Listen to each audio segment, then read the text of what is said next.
Hey folks, before the video starts, please leave a like and subscribe to cheer me up. Make sure you are relaxed and enjoy today's stories. I bought the walking plant of the deep web. I think my town is burning. Okay, so I'm not really sure how to start this because I've never done something like this before. But I need to get this out there.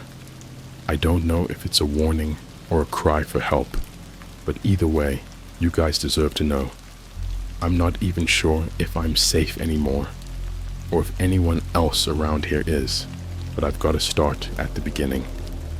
So a couple of weeks ago, I was deep into some random online rabbit holes.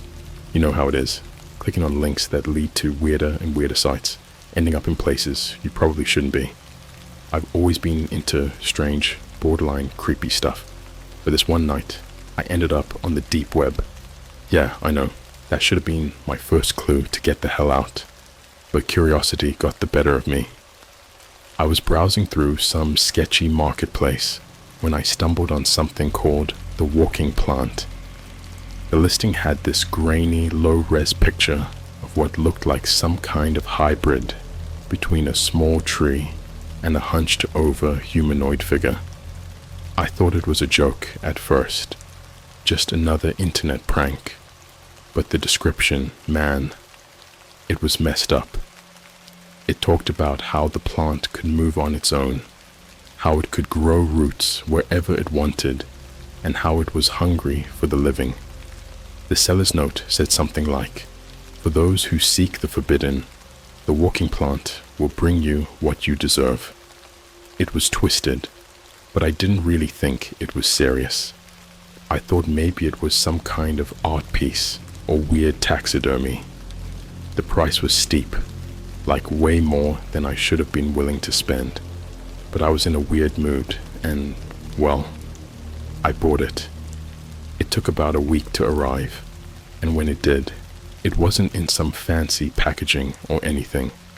It was literally just dumped in a cardboard box, almost like they wanted to get rid of it as fast as possible.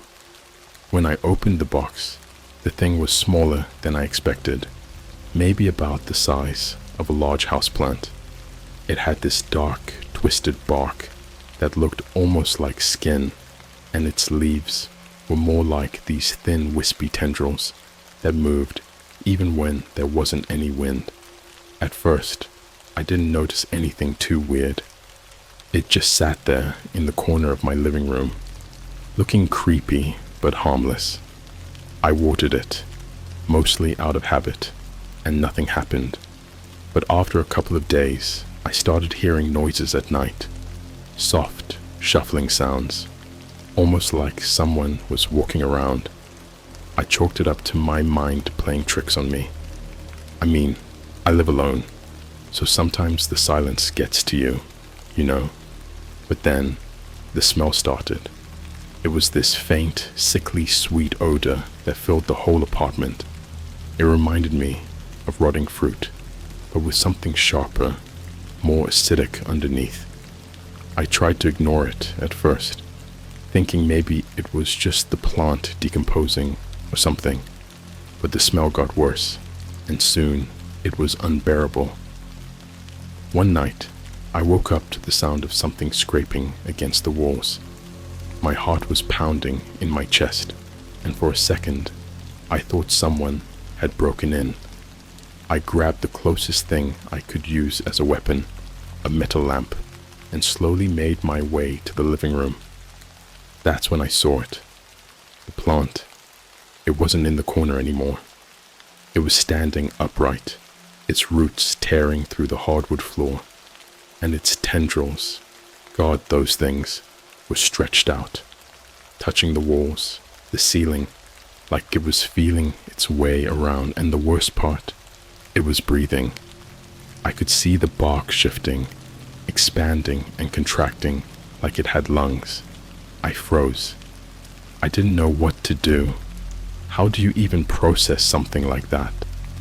I backed up slowly, not taking my eyes off it, and I swear, the second I moved, It turned toward me. It didn't have eyes, but I felt it looking at me. My whole body went cold, and that's when I noticed the smell wasn't just stronger, it was suffocating. I ran out of the apartment, leaving everything behind. I didn't even grab my keys. I just bolted down the stairs and out into the street, barely able to breathe. The air was thick with that same sickly sweet odor, but there was something else now, something that made my stomach turn.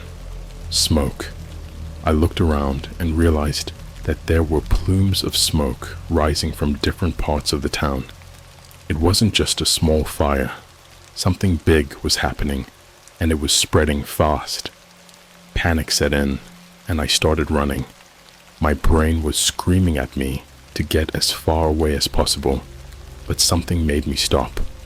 I don't know why, but I turned around and looked back at my apartment building, and that's when I saw them.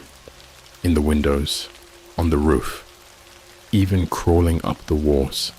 There were more of them, dozens, maybe hundreds, of those twisted walking plants. They were spreading, rooting themselves into the buildings, the ground, everything, and they were all moving, slowly but surely, toward the center of town. I don't know how long I stood there, but eventually, my legs started moving again. I ran until I couldn't run anymore, until the smoke was thick enough to choke on, and my lungs felt like they were on fire. The last thing I remember, before everything went black, was seeing the sky light up with the flames, the orange glow reflecting off those dark, twisted plants as they marched through the town, unstoppable. I woke up in a hospital bed, my body sore, and my throat raw from the smoke. The doctor said I was lucky. Apparently, I was found on the side of the road, passed out from exhaustion. They told me that the fire was still raging, that it had already consumed half the town, and that they couldn't figure out how it started. But I know. I've been here for 3 days now, and I barely slept. Every time I close my eyes, I see them, those twisted, monstrous plants.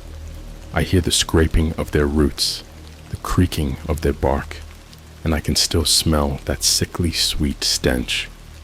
I don't know what they are or how to stop them, but I can feel them getting closer, creeping toward the hospital.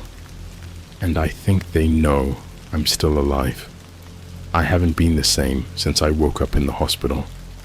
I can't shake this feeling that something's horribly wrong, like I'm caught in a nightmare. I can't wake up from. The nurses and doctors here keep giving me these sympathetic looks, like they know something they're not telling me. They keep asking if I remember what happened, if I'm okay to talk about it. I don't even know what the hell I'd say to them. Would they even believe me? Every night since I've been here, I hear things. At first, I thought it was just the hospital noises, machines beeping, people shuffling around, that sort of thing. But this is different. It's subtle, almost like a whisper at the edge of my hearing. The thing is, it's never the same. Sometimes it's a low, guttural sound, like something growling under its breath. Other times, it's a faint scratching, like nails dragging across a chalkboard, coming from the walls or the floor. Last night, it was worse. Much worse. I'd been tossing and turning, trying to ignore the sounds, telling myself it was just in my head. But around midnight, I heard footsteps in the hallway. At first, I thought it was a nurse doing their rounds, but these footsteps were slow, deliberate, and heavy. They didn't sound like normal footsteps. It was almost like whatever was out there was dragging something along with it.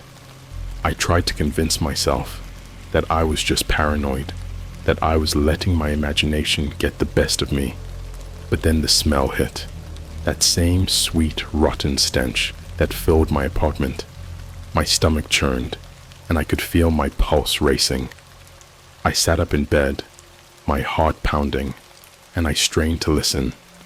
The footsteps stopped right outside my door. I didn't dare move, didn't even breathe. I could hear something shuffling around out there, something that wasn't human. The door creaked, just slightly, as if something was pressing against it, testing it. I wanted to scream, but I was too terrified to make a sound. My throat was dry, my hands shaking uncontrollably.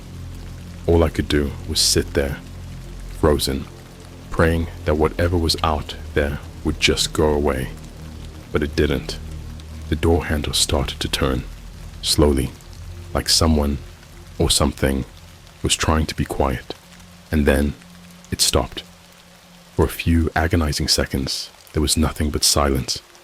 I was so tense, I thought I might snap. Then just as suddenly as it had started, the handle clicked back into place, and the footsteps started again, moving away from my room down the hall. I listened to them fade into the distance, the smell lingering in the air long after the sound had disappeared. I couldn't sleep after that. I just lay there, staring at the ceiling, wondering if I'd finally lost my mind. When morning came, I was exhausted, but I needed answers. I asked the nurse if anyone had come by my room last night, if there'd been anyone in the hall. She looked at me like I was crazy and said no. The night shift had been quiet, but it wasn't quiet. I know what I heard, and I know what I smelled. They're here. I don't know how, but those plants, they followed me. They're not just in the town, they're in the hospital, and I think they're hunting me. Later that day, I got a visit from the cops. They wanted to ask me questions about the fire, about what I saw. They were polite at first, but I could tell they didn't really believe me. When I told them about the plant, they just looked at each other like they were dealing with a lunatic. One of them, this older guy with a graying mustache, leaned in close and asked if I'd been using any drugs before the incident. I wanted to punch him in the face. The condescending tone, the way he was looking at me like I was some kind of junkie, like that would explain everything. But I kept my cool. I told him no, I wasn't on anything, and that what I saw was real. He sighed, then asked if I could describe the plant again, his pen hovering over his notebook, like he was humoring a child. So I did. I told them everything, how it looked, how it moved, how it was somehow alive. I told them about the smell, about how it seemed to be spreading, about how I saw dozens of them crawling over the buildings when I ran out of my apartment. They didn't believe a word of it. They said they'd look into it and left me with a card to call if I remembered anything else. But I could tell they were done with me, that they thought I was just another case of some traumatized guy making up stories to cope with the shock. I wish that were true. Later that night, after the cops left, I started to feel like I was suffocating in that hospital room. I needed air, needed to get out. So I managed to convince a nurse to let me take a walk around the grounds, just to clear my head. She was reluctant, but I think she could see how desperate I was, so she finally agreed, as long as I stayed close. It was dark outside, but the fresh air was like a slap to the face after being cooped up in that room. The grounds were quiet, the kind of eerie quiet that settles in after most people have gone to bed. The nurse stayed with me for a while, making small talk, but I could tell she didn't really want to be out there, especially not with someone who'd been talking about walking plants. After a few minutes, she made an excuse about needing to check on another patient and left me alone. That's when I noticed it. At first, it was just a faint sound in the distance, barely audible over the rustling of the trees. But as I stood there, straining to hear, it got louder. It was that same scraping, dragging noise I'd heard outside my hospital room. My blood ran cold. I turned around slowly, and my heart nearly stopped. Across the lawn, near the edge of the woods, I saw something moving. It was dark, just a shadow among the trees, but it was unmistakable. A figure, hunched and twisted, with long, spindly tendrils reaching out from its body, almost like arms. It was dragging itself across the ground, roots tearing through the earth as it moved. I could barely breathe. I knew I should run, but my legs wouldn't listen. I just stood there, paralyzed with fear, watching as it got closer. I could see it more clearly now. The dark, gnarled bark, the sickly pulsing veins that ran along its surface, the way it seemed to shift and breathe like something alive. And then it stopped, just at the edge of the light cast by the hospital windows. For a moment, everything was still, like the world was holding its breath. Then slowly, one of its tendrils lifted off the ground, stretching toward me, reaching. I stumbled backward, finally breaking free from my paralysis, and ran. I didn't care where I was going, just that I needed to get away. My heart was pounding in my ears, my lungs burning with every breath. I burst through the hospital doors, nearly colliding with a nurse who looked at me like I was insane. I probably was. I tried to tell them what I saw, but they wouldn't listen. They just sedated me, probably thinking I was having some kind of mental breakdown. But I know what I saw, and now I'm trapped in here, doped up and locked away while those things are out there. They're getting closer, and I don't think anyone else can see them. The town is burning, and no one's doing a damn thing about it.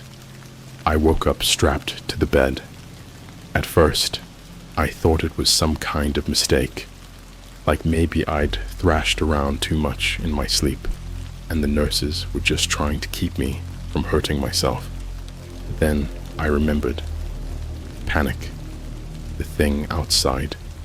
And the way they looked at me afterward, like I was dangerous. They must have thought I was a threat, that I was losing it. So now I'm stuck here, restrained like some kind of lunatic, while those things, those walking plants, are out there, creeping closer every minute. My body was still sluggish from the sedatives they pumped into me, but my mind was racing, trying to figure out what to do next. I needed to get out of here. I needed to find some way to prove that I wasn't crazy, that these things were real. But how the hell was I supposed to do that when I could barely move? Hours passed, maybe more. I lost track of time in that sterile white room. The lights were too bright, humming with an almost painful intensity that made my head throb. I kept hearing things. Footsteps in the hallway, the distant murmur of voices, but no one came to check on me. It was like they were avoiding me, like they were scared of what I might say. And all the while, the smell got worse. It wasn't as overpowering as it had been when I first encountered those things, but it was there, faint and sickly, lingering at the edge of my awareness. I could almost taste it. That rotting sweetness that made my stomach churn. I knew they were close. I could feel it. Finally, after what felt like an eternity, a nurse came in. She was young, probably new, and she looked uncomfortable as hell.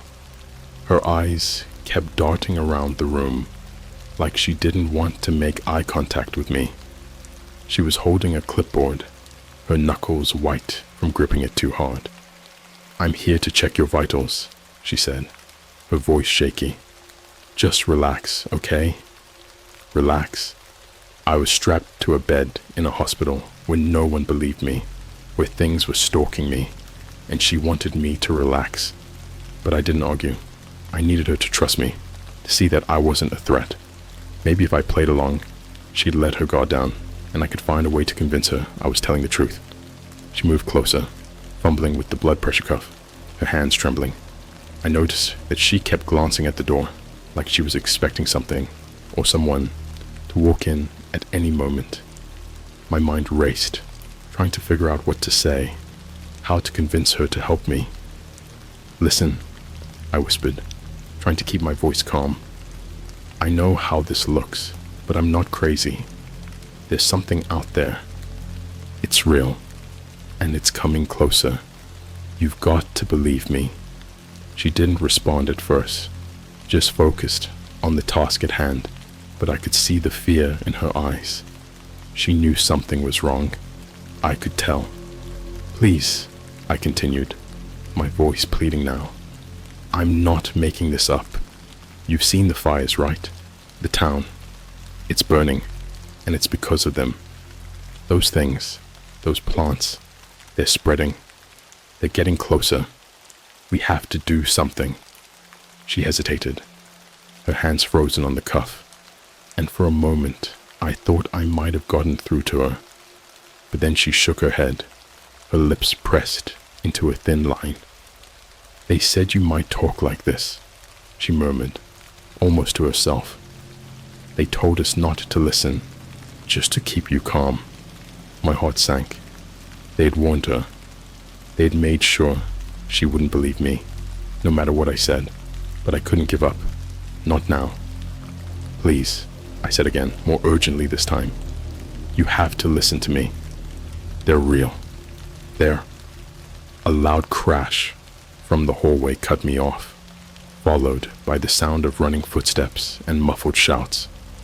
The nurse's eyes widened in panic, and she dropped the clipboard, backing away from the bed. "What the hell was that?" I asked, trying to twist around to see what was going on, but she didn't answer. She was already halfway to the door, her hands shaking as she reached for the handle. "Don't leave me here," I shouted, but she was already gone, the door slamming shut behind her. The sound echoed in the small room, leaving me alone with nothing but the harsh lights and the growing dread in my gut.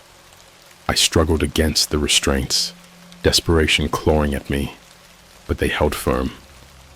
I couldn't just sit here, waiting for whatever was out there to find me. I needed to get out, to warn someone, to do something, anything. Another crash, closer this time, followed by a guttural, inhuman sound that made my blood run cold. It wasn't just one of them. It was more. They were inside the hospital. The noise was getting louder now, screeching, like metal being torn apart, mixed with a wet, squelching sound that turned my stomach. And then, the smell hit, stronger than ever before. That putrid, sickly sweet odor filling the room, choking me with its intensity. They were here. I heard the door creak open just slightly, and I forced myself to look. It was standing there, half in the shadow, half in the light. One of those twisted, monstrous plants. Its tendrils slithered into the room, brushing against the walls, the floor, almost as if they were searching for something. Its bark was slick, wet, with a sheen that made it look almost like decaying flesh. And the eyes, God, the eyes. They weren't eyes like you or I would have, but dark, hollow pits that seemed to suck in all the light around them. I could feel them pulling at me, trying to drag me into that empty darkness. I tried to scream, but no sound came out. My throat was dry, my mouth frozen in a silent cry for help. I was trapped, completely helpless, as it moved closer, its roots tearing through the tiles like they were nothing. It reached the edge of the bed, and I could see it more clearly now. Its twisted form, those tendrils curling and uncurling like fingers. It leaned over me, its bark creaking and groaning with the movement, and I could feel its breath, hot and rancid, against my face. I don't know how I didn't pass out, Maybe it was the sheer terror, keeping me conscious when I should have blacked out. Or maybe it was something else, something deeper, something that wanted me to see, to know what was coming for me. One of the tendrils brushed against my arm, and I felt a searing pain, like it was burning through my skin. I looked down, horrified, as it wrapped itself around my wrist, tightening with a strength that didn't seem possible for something made of wood. The pain was unbearable, but I couldn't pull away, couldn't do anything but watch as it started to dig into my flesh, burrowing deep. I could feel it moving under my skin, like a parasite, crawling through my veins, spreading its roots inside me. My vision blurred with tears, my body convulsing with the agony, but I was still strapped down, still unable to escape. And then, as quickly as it started, it stopped. The tendril unwrapped itself from my wrist, leaving behind a raw bleeding wound, and the plant retracted, pulling back toward the door. I didn't understand why, didn't care. All I knew was that it was leaving, that I was still alive. But then I saw it. On my wrist, where the tendril had dug in, something was moving. Tiny, almost invisible, but unmistakable. Little roots writhing and twisting under my skin, spreading out in all directions. I tried to scream again, tried to claw at my skin, to tear them out, but I couldn't move. The pain was still there, but now it was something else, something deeper, something growing. They were inside me, and I knew, no matter what I did, no matter where I went, they'd find me. They'd always find me, because now I was one of them. I've lost track of how long I've been in this hospital. Days, maybe weeks, I'm not sure anymore. Time doesn't seem to work the same way here, not since they got inside me. Every minute stretches out, a never-ending loop of pain, fear, and that sickening feeling of something growing inside me. The wound on my wrist hasn't healed. If anything, it's gotten worse. The skin around it is swollen and dark, with angry red veins spider-webbing out from the center. The roots, those things, they're still there, burrowing deeper every day. I can feel them, writhing under my skin, spreading through my body like some kind of infection. Every now and then, I'll catch a glimpse of them, just beneath the surface, pulsing with a life of their own. The doctors haven't been back. Maybe they're scared, or maybe they've just written me off as another lost cause. Either way, I'm alone here, trapped in this room, with nothing but the pain and the creeping horror of what's happening to me. Sometimes, I think I can hear them. The plants, I mean, not just the ones outside, but the ones inside me. It's like a whisper, so quiet, it's almost not there, but it's constant. A low hum in the back of my mind. It's not words, not exactly, but I can almost understand it, like it's trying to communicate with me, trying to tell me something. But whatever it is, I don't want to hear it. I can't. I haven't slept in days. Every time I close my eyes, I see them, those dark, twisted figures, standing over me, watching, waiting. Sometimes I dream that I'm back in my apartment, but it's different. The walls are covered in roots. The furniture is twisted and gnawed like it's growing out of the floor. And the smell. God, the smell is everywhere. I'm suffocating on it, choking as it fills my lungs, my veins, my mind. I wake up screaming, but no one comes. No one hears me. No one cares. I don't know how much longer I can take this. I can barely move anymore. My whole body feels like it's on fire, like the roots are burning me from the inside out. Every breath is a struggle, every heartbeat a jolt of agony. I'm being consumed, piece by piece, and there's nothing I can do to stop it. Yesterday, at least I think it was yesterday, I managed to drag myself out of bed. It took everything I had, but I couldn't just lie there anymore, waiting to die. I needed to see what was happening, needed to know if there was any way out of this. The hallway was empty, eerily quiet. The lights flickered overhead, casting long shadows that seemed to shift and move on their own.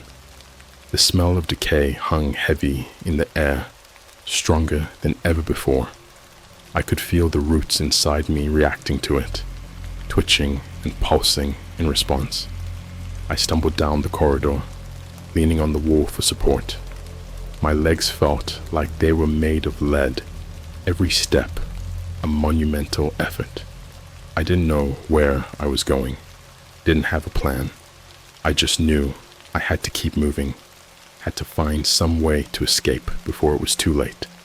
I passed by room after room, each one the same. Empty, abandoned. Some of the doors were ajar, revealing dark interiors that seemed to swallow up the light. Others were sealed shut, with strange twisted growths seeping out from the cracks around the frames. As I turned a corner, I heard something, a faint, rhythmic sound like breathing. I froze, my heart hammering in my chest. The sound grew louder as I approached the end of the hall, where a single door stood slightly open, a dim light spilling out from within. I hesitated, every instinct screaming at me to turn back, to get as far away from that door as possible. But I couldn't. Something was drawing me towards it, something inside me, pulling me closer. I had to know what was in there. I pushed the door open and nearly gagged as the stench hit me. A thick, rancid odor that was almost unbearable. The room was small, barely more than a closet, with a single bed in the center. And on that bed was a man. At least, I think it was a man. His skin was pale, almost translucent, stretched tight over bones that jutted out at odd angles. His eyes were wide open, unblinking, staring up at the ceiling. But what was left of his body was covered in roots, thick and dark, wrapping around his limbs, burrowing into his flesh. They pulsed with a sickly yellowish light, like veins filled with some kind of poison. He wasn't dead, not completely.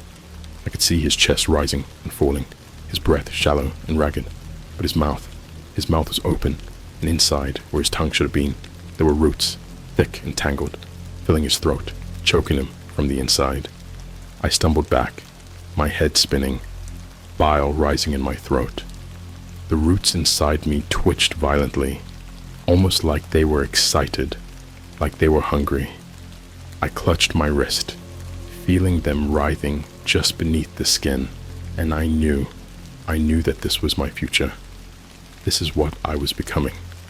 I turned and ran, my vision blurring with tears, my breath coming in short, panicked gasps. I didn't know where I was going, didn't care. I just had to get away from that room, from that thing that had once been a man. I don't remember how I made it back to my room, but somehow I did. I collapsed on the bed, my whole body shaking uncontrollably. The roots inside me were pulsing faster now, almost in time with my heartbeat, like they were syncing up, becoming one with me. I don't know how much longer I have. Every day, every hour, I can feel them taking more of me. My thoughts aren't my own anymore. Sometimes I catch myself thinking things, hearing things that I know aren't coming from me. They're coming from the roots, from the plants, from whatever those things are. They're trying to take over. I can't let that happen. I won't. But I'm so tired. So damn tired.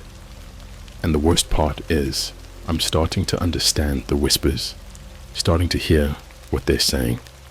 They're telling me to let go, to give in, to become one with them. And I'm scared, because part of me wants to. Part of me wants to stop fighting, but I can't. Not yet. Not until I figure out how to stop this. If there's still time. If I'm not already too late.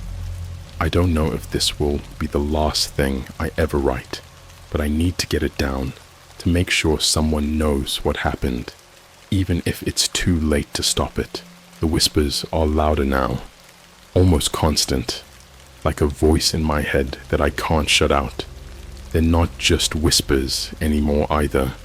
They're commands, urges, and I'm losing the strength to fight them. The roots have spread. I can feel them all through my body now, wrapping around my bones, weaving through my muscles, digging into my brain. Every movement is agony, every breath a struggle. The pain used to be unbearable, but now it's changing. I don't even know how to describe it. It's like my nerves are on fire, but at the same time, there's a numbness spreading, a coldness that's creeping up my spine, dulling everything else. It's like they're taking me over, piece by piece. This morning, I found something worse than the pain though. Much worse. I woke up to the sound of my own heartbeat, loud and irregular, like it was echoing inside my skull. The room was dark, darker than it should have been, like the light outside was being swallowed up by the shadows. I could barely see, but I knew something was wrong. Something was different. I forced myself to sit up, every movement sending a jolt of pain through me. And that's when I saw it. The roots. They were growing out of me. Not just under my skin anymore, but breaking through, like some kind of grotesque flowers blooming from my flesh. My wrist was the worst, the place where it had all started. The wound was open now, wide and gaping, with dark, twisted roots coiling out of it, wrapping around my hand, my arm, like some kind of sick, living glove. I tried to scream, but my throat was raw. The sound that came out, more of a strangled gasp. I could feel the roots moving, pulsing with every beat of my heart, spreading further, deeper, entwining themselves with everything inside me. And then I realized I wasn't just hearing my heartbeat. I was hearing theirs, the roots, the plants. It was all connected. One system, one organism, and I was part of it now. I couldn't stay in that room any longer. I had to do something, anything, to get away, to stop this. I managed to pull myself out of bed, barely able to stand, my legs trembling with the effort. The room spun around me, the walls seeming to close in, but I pushed through the dizziness, stumbling toward the door. The hallway was worse than before. The lights flickered erratically, casting long, jagged shadows that twisted and writhed on the walls. The smell was overpowering now, thick and cloying, like death itself had taken root in the building. The floor was slick underfoot, and I realized with a sickening jolt that it wasn't just water. It was something else, something darker, thicker. I had to get out. I didn't know where I was going, but I had to get out of the hospital, out of the town, as far away as possible. Maybe it was too late, but I couldn't just stand there and let them take me without a fight. As I staggered down the corridor, I saw them, the plants. They were everywhere now, sprouting from the walls, the ceiling, the floor. Some of them were small, like saplings, their roots digging into the tiles, but others were massive, their twisted forms almost human in shape, reaching out with those tendrils, searching for something, someone. I wasn't alone in the hallway. There were others, patients, nurses, doctors, but they weren't moving. They were standing still, completely still, like statues. Their eyes were wide open, but there was no life in them, no recognition. Their skin was pale, almost translucent, and I could see the roots under the surface, spreading through their bodies just like mine. Some of them were already gone, their faces twisted in silent screams, their mouths filled with roots, their limbs entwined with vines, pinned to the walls like grotesque, living art.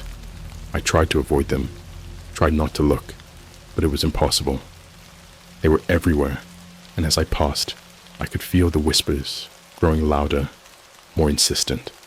They were telling me to stop, to give in, to join them. I made it to the stairwell, my whole body shaking with the effort. I didn't trust the elevator. No way in hell was I getting trapped in a metal box with those things crawling around. The stairs were dark, the air thick with that awful stench, but I forced myself to keep going, clinging to the railing as I descended, step by agonizing step. I don't know how I made it to the ground floor without collapsing. Every step felt like it would be my last, every breath like it would be the one that choked me. But somehow I reached the lobby, the big glass doors just ahead, and I felt a flicker of hope. But the doors, they weren't clear anymore. The glass was covered in something, roots, vines, tendrils, whatever they were, all twisted together in a thick, impenetrable mass. I could see the faint glow of fire outside, the orange light flickering through the gaps, but there was no way out. They'd sealed it off. I collapsed against the wall, my vision blurring, my body giving out. I'd really tried, but there was no escape. They had me. They had all of us. And then I heard it. A voice, not a whisper this time, but a real voice coming from behind me. It was weak, trembling, but unmistakably human. Please, help me. I turned, my heart pounding, and saw a woman crumpled on the floor near the reception desk. Her clothes were torn, stained with blood and that dark, oily substance that seeped from the walls. She looked up at me with wide, terrified eyes, her hands clutching at something in her chest. I staggered toward her, the last bit of strength I had left pushing me forward. When I reached her, I saw what she was holding. Roots, thick and dark, sprouting from her chest, wrapped around her heart. She was trying to pull them out, but they were too deep, too strong. Please, she gasped again, her voice barely more than a whisper. It hurts. I can't. I didn't know what to do. There was nothing I could do. The roots were already inside her, just like they were inside me, spreading, taking over. I wanted to help her, wanted to save her, but how could I, when I couldn't even save myself? She looked up at me, tears streaming down her face, and I could see the roots in her eyes, spreading out, turning the whites dark. Her grip on the roots weakened, her hands falling to her sides as the last bit of fight left her. And then she was gone, just like the others, just like I would be. I sank to the floor beside her, the pain in my body fading, replaced by a cold numbness. The roots were still moving inside me, but it didn't matter anymore. I couldn't fight them. I didn't want to. The fire outside was getting brighter, the heat pressing against the glass, but I didn't care. Let it burn. Let it all burn. Maybe it was the only way to stop them. The whispers were all I could hear now, drowning out everything else, and I finally understood what they were saying. Let go. Become one. It's the only way. I closed my eyes, the numbness spreading through me, the last bits of my will slipping away. The roots tightened, pulling me under, and I let them.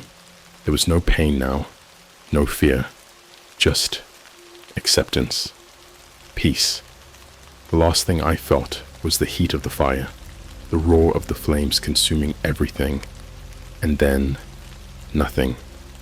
I was gone, but they were still here, and they would keep growing, spreading, until there was nothing left but the plants and the whispers and the dark.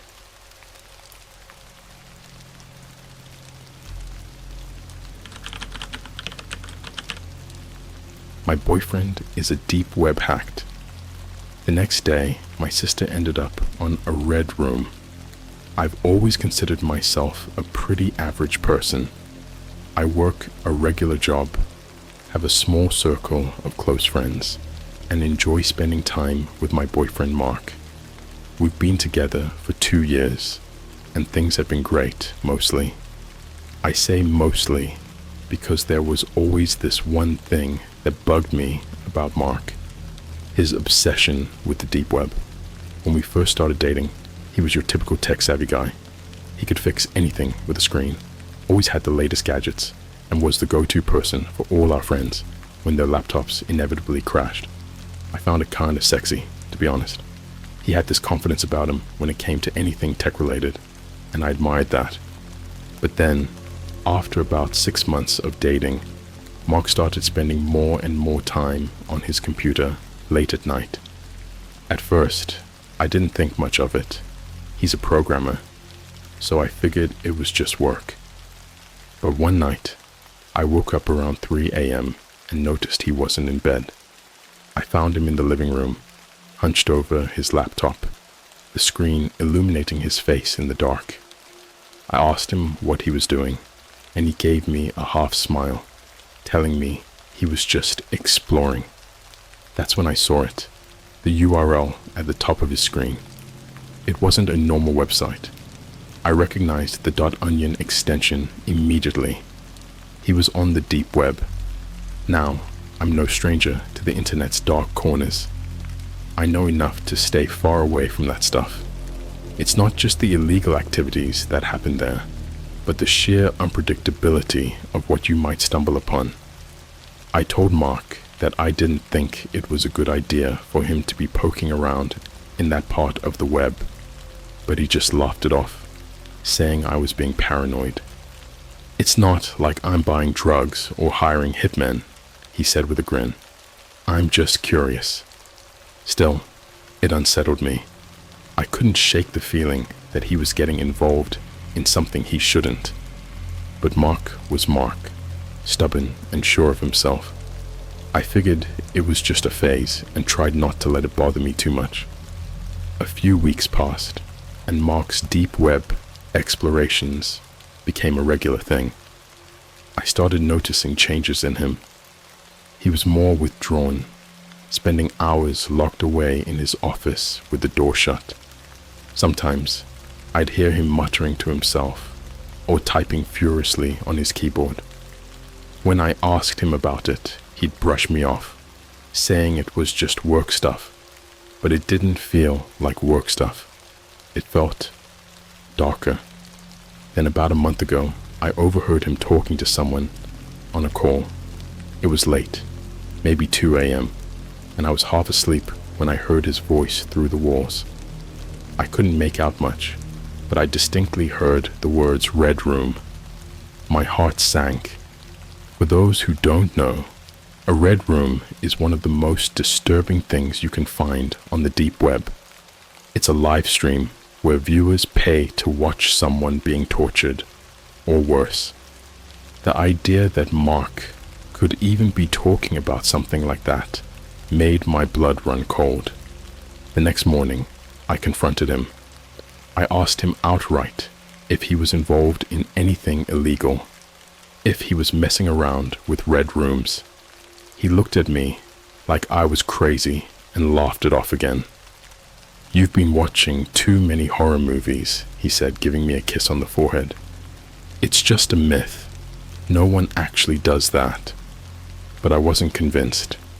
Something in his eyes, something dark, told me he wasn't being entirely truthful. That's when I made a decision. I was going to find out exactly what Mark was doing on the deep web, even if it meant going behind his back. I knew it was wrong, but I couldn't shake the feeling that he was in way over his head. I had to know the truth. The next night, while Mark was in the shower, I snuck into his office and opened his laptop. His desktop was cluttered with folders, most of them with cryptic names like Project X and New Finds. But it was his browser history that made my heart skip a beat. There, among the sea of .onion URLs, was a link to a forum I recognized, one known for being a hub for some of the darkest content on the deep web. I clicked on it, my hands trembling.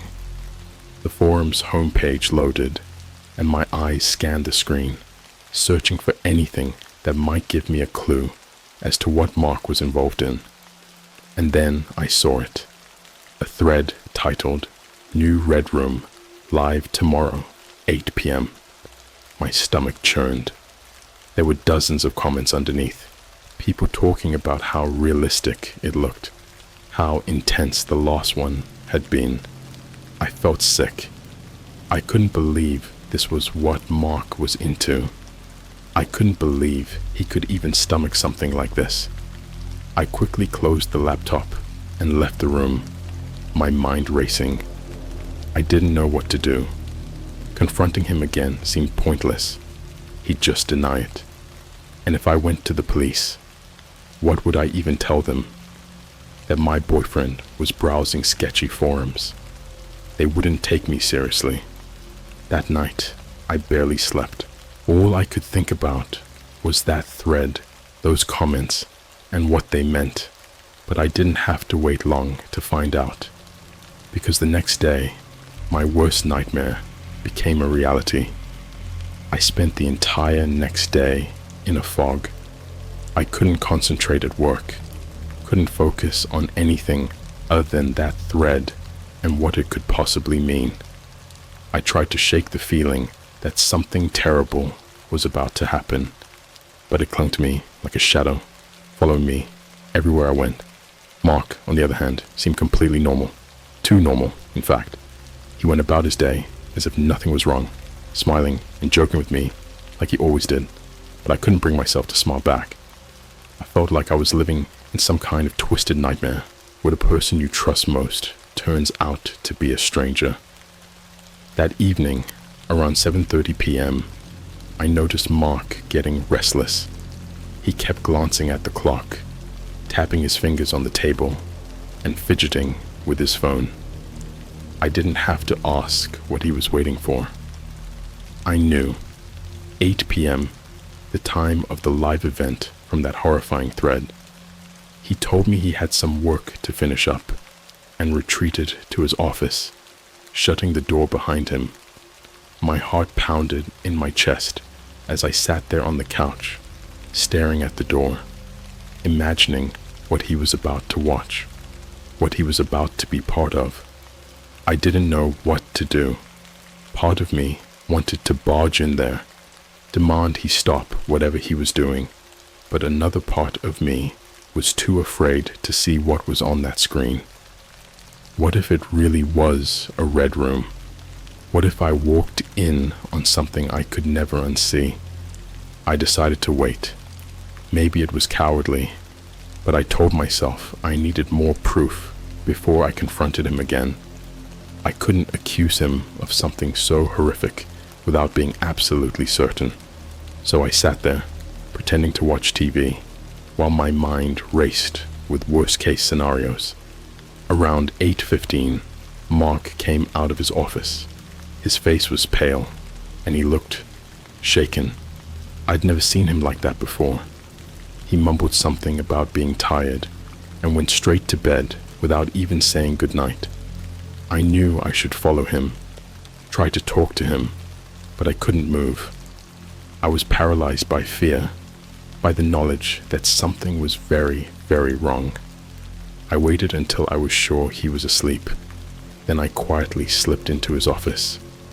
His laptop was still on, the screen dim, but still displaying the forum thread. I took a deep breath and sat down, my hands trembling as I moved the mouse to wake the screen. What I saw made my blood run cold. The thread had exploded with activity. There were hundreds of new comments, all talking about the show that had just aired. People were raving about how intense it was, how realistic the suffering looked.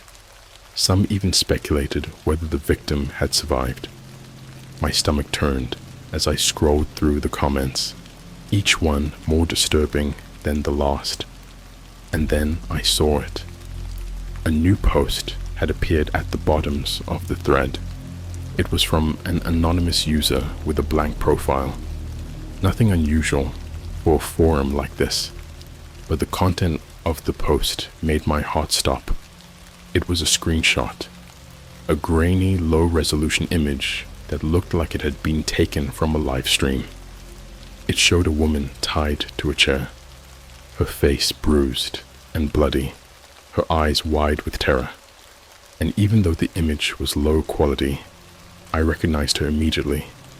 It was my sister, Emily. I stared at the screen, my mind refusing to process what I was seeing. This couldn't be real. It had to be some kind of sick joke, some twisted coincidence. But deep down, I knew it wasn't. The woman in the image was Emily, and she was in danger. Serious danger. I felt like I was going to be sick.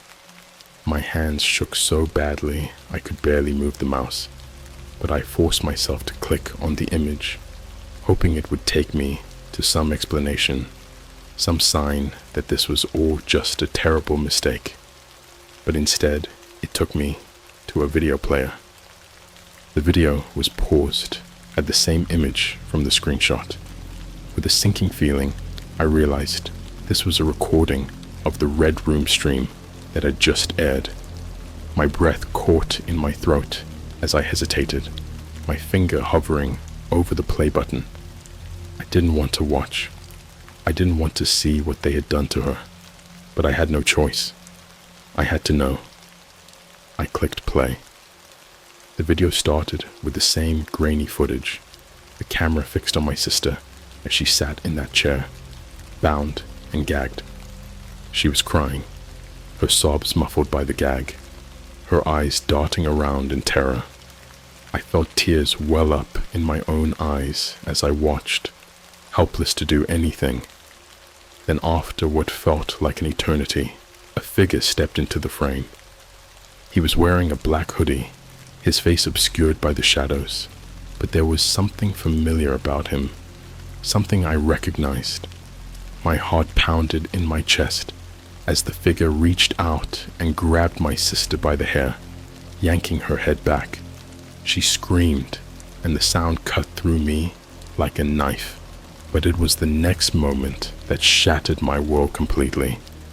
The figure leaned in close to her, close enough that the camera caught a glimpse of his face in the dim light. And even though it was partially hidden by the hoodie, I could see enough to recognize him. It was Mark. My breath caught in my throat as I stared at the screen, unable to believe what I was seeing. Mark, my Mark, was the one doing this to my sister. He was the one torturing her, making her suffer for the sick entertainment of strangers on the deep web. I slammed the laptop shut, my heart racing, my mind spinning with fear and disbelief. How could this be happening?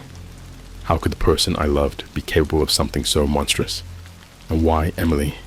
Why my sister? I stumbled out of the office, my thoughts a chaotic mess. I needed to get out of there, needed to figure out what to do. But as I reached for the door, I heard a noise behind me. Soft footsteps, barely audible, but unmistakable. I turned around slowly, my heart pounding in my chest. Mark was standing in the hallway, watching me with a strange expression on his face, somewhere between anger and something else, something I couldn't quite place. "Did you find what you were looking for?" he asked, his voice low and cold. I didn't answer. I couldn't. My mind was too busy screaming at me to run, to get as far away from him as possible. But my feet felt like they were glued to the floor. Mark took a step toward me, his eyes never leaving mine. "You shouldn't have gone snooping," he said quietly. "You wouldn't understand." And that's when I realized something truly horrifying. This wasn't a case of Mark being dragged into something dark by mistake. This was something he wanted, something he enjoyed. He stepped closer, and I felt a cold sweat break out across my skin. I knew I had to get out of there, but before I could move, Mark grabbed my arm, his grip tight and unyielding. "You're not going anywhere," he whispered, his voice sending chills down my spine. "Not until you hear the whole story." I tried to pull away from Mark, but his grip tightened, his fingers digging into my arm like a vice.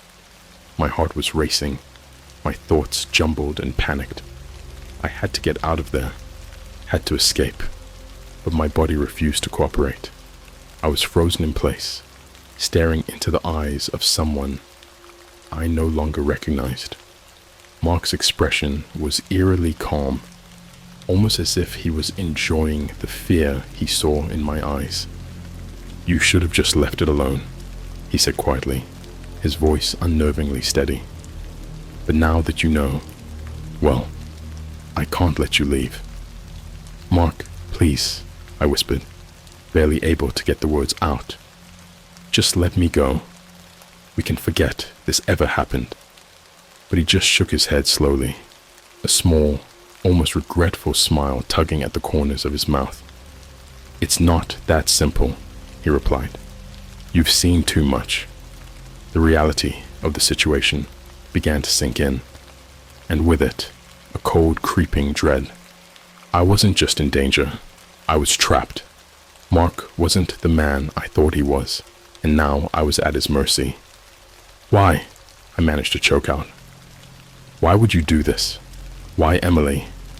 Mark's eyes darkened, and for a moment, I saw a flicker of something in them, something like guilt or maybe hesitation, but it was gone as quickly as it appeared, replaced by that same cold detachment.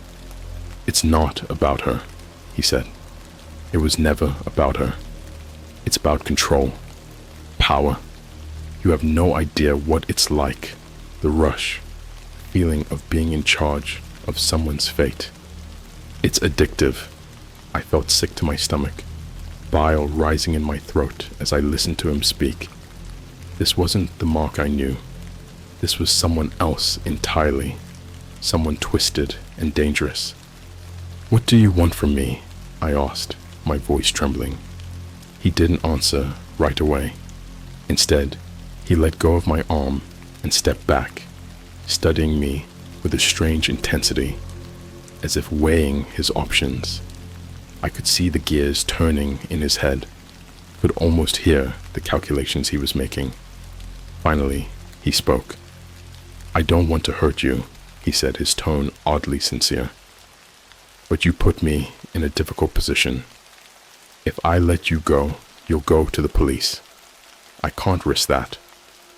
My mind raced, trying to find a way out of this nightmare. I had to say something, do something to make him let me go. But what?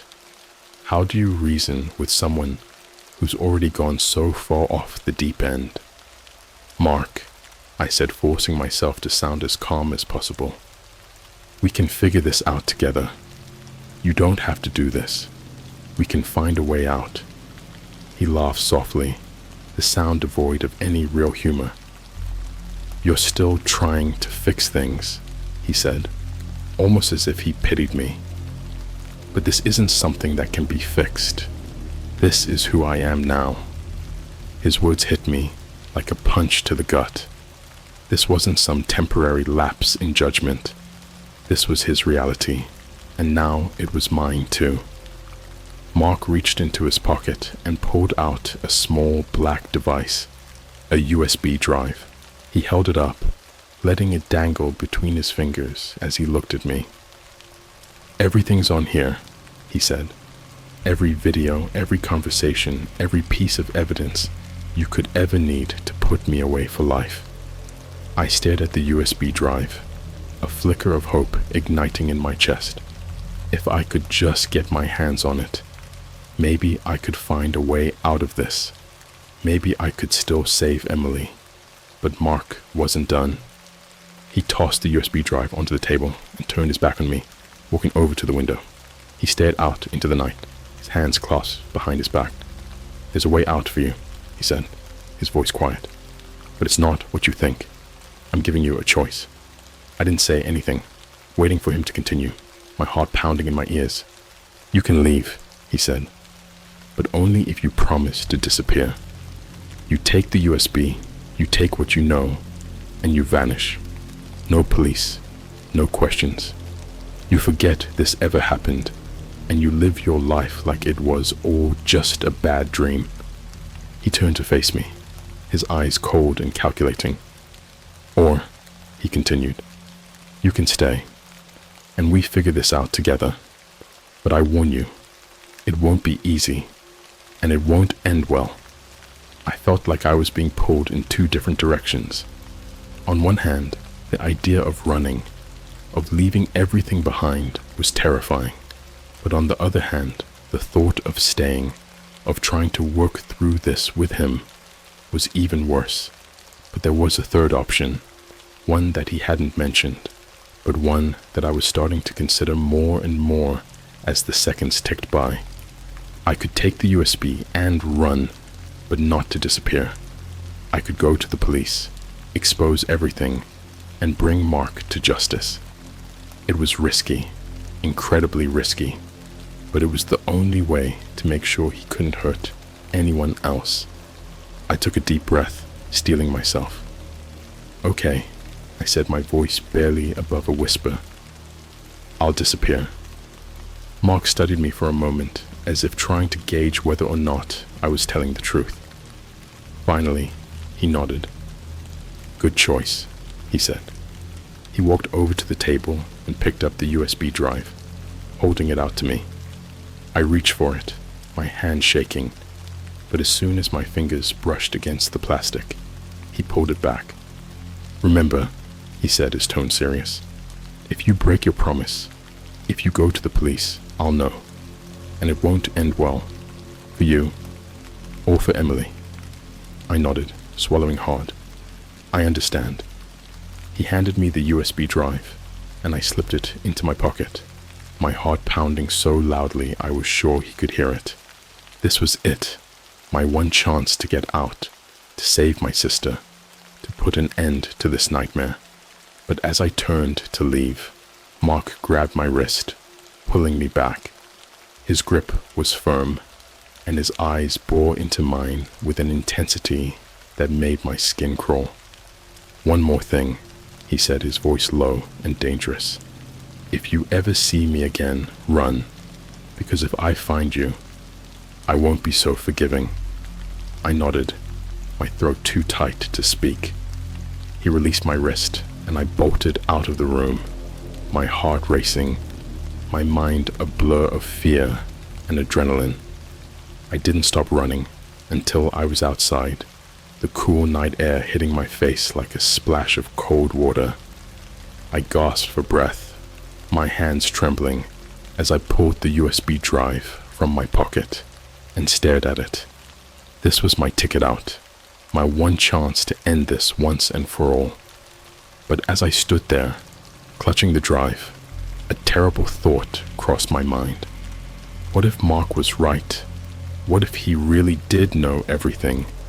And what if he really could find me, no matter where I went? I shook the thought away. I couldn't afford to be paralyzed by fear. I had to act, and I had to act fast. With one last glance at the house I had once thought of as a safe haven, I turned and ran, not knowing where I was going, but knowing one thing for sure. This was far from over. I didn't stop running until I reached my car, parked a few blocks away. My hands were shaking so badly that I fumbled with the keys, almost dropping them twice before finally managing to unlock the door.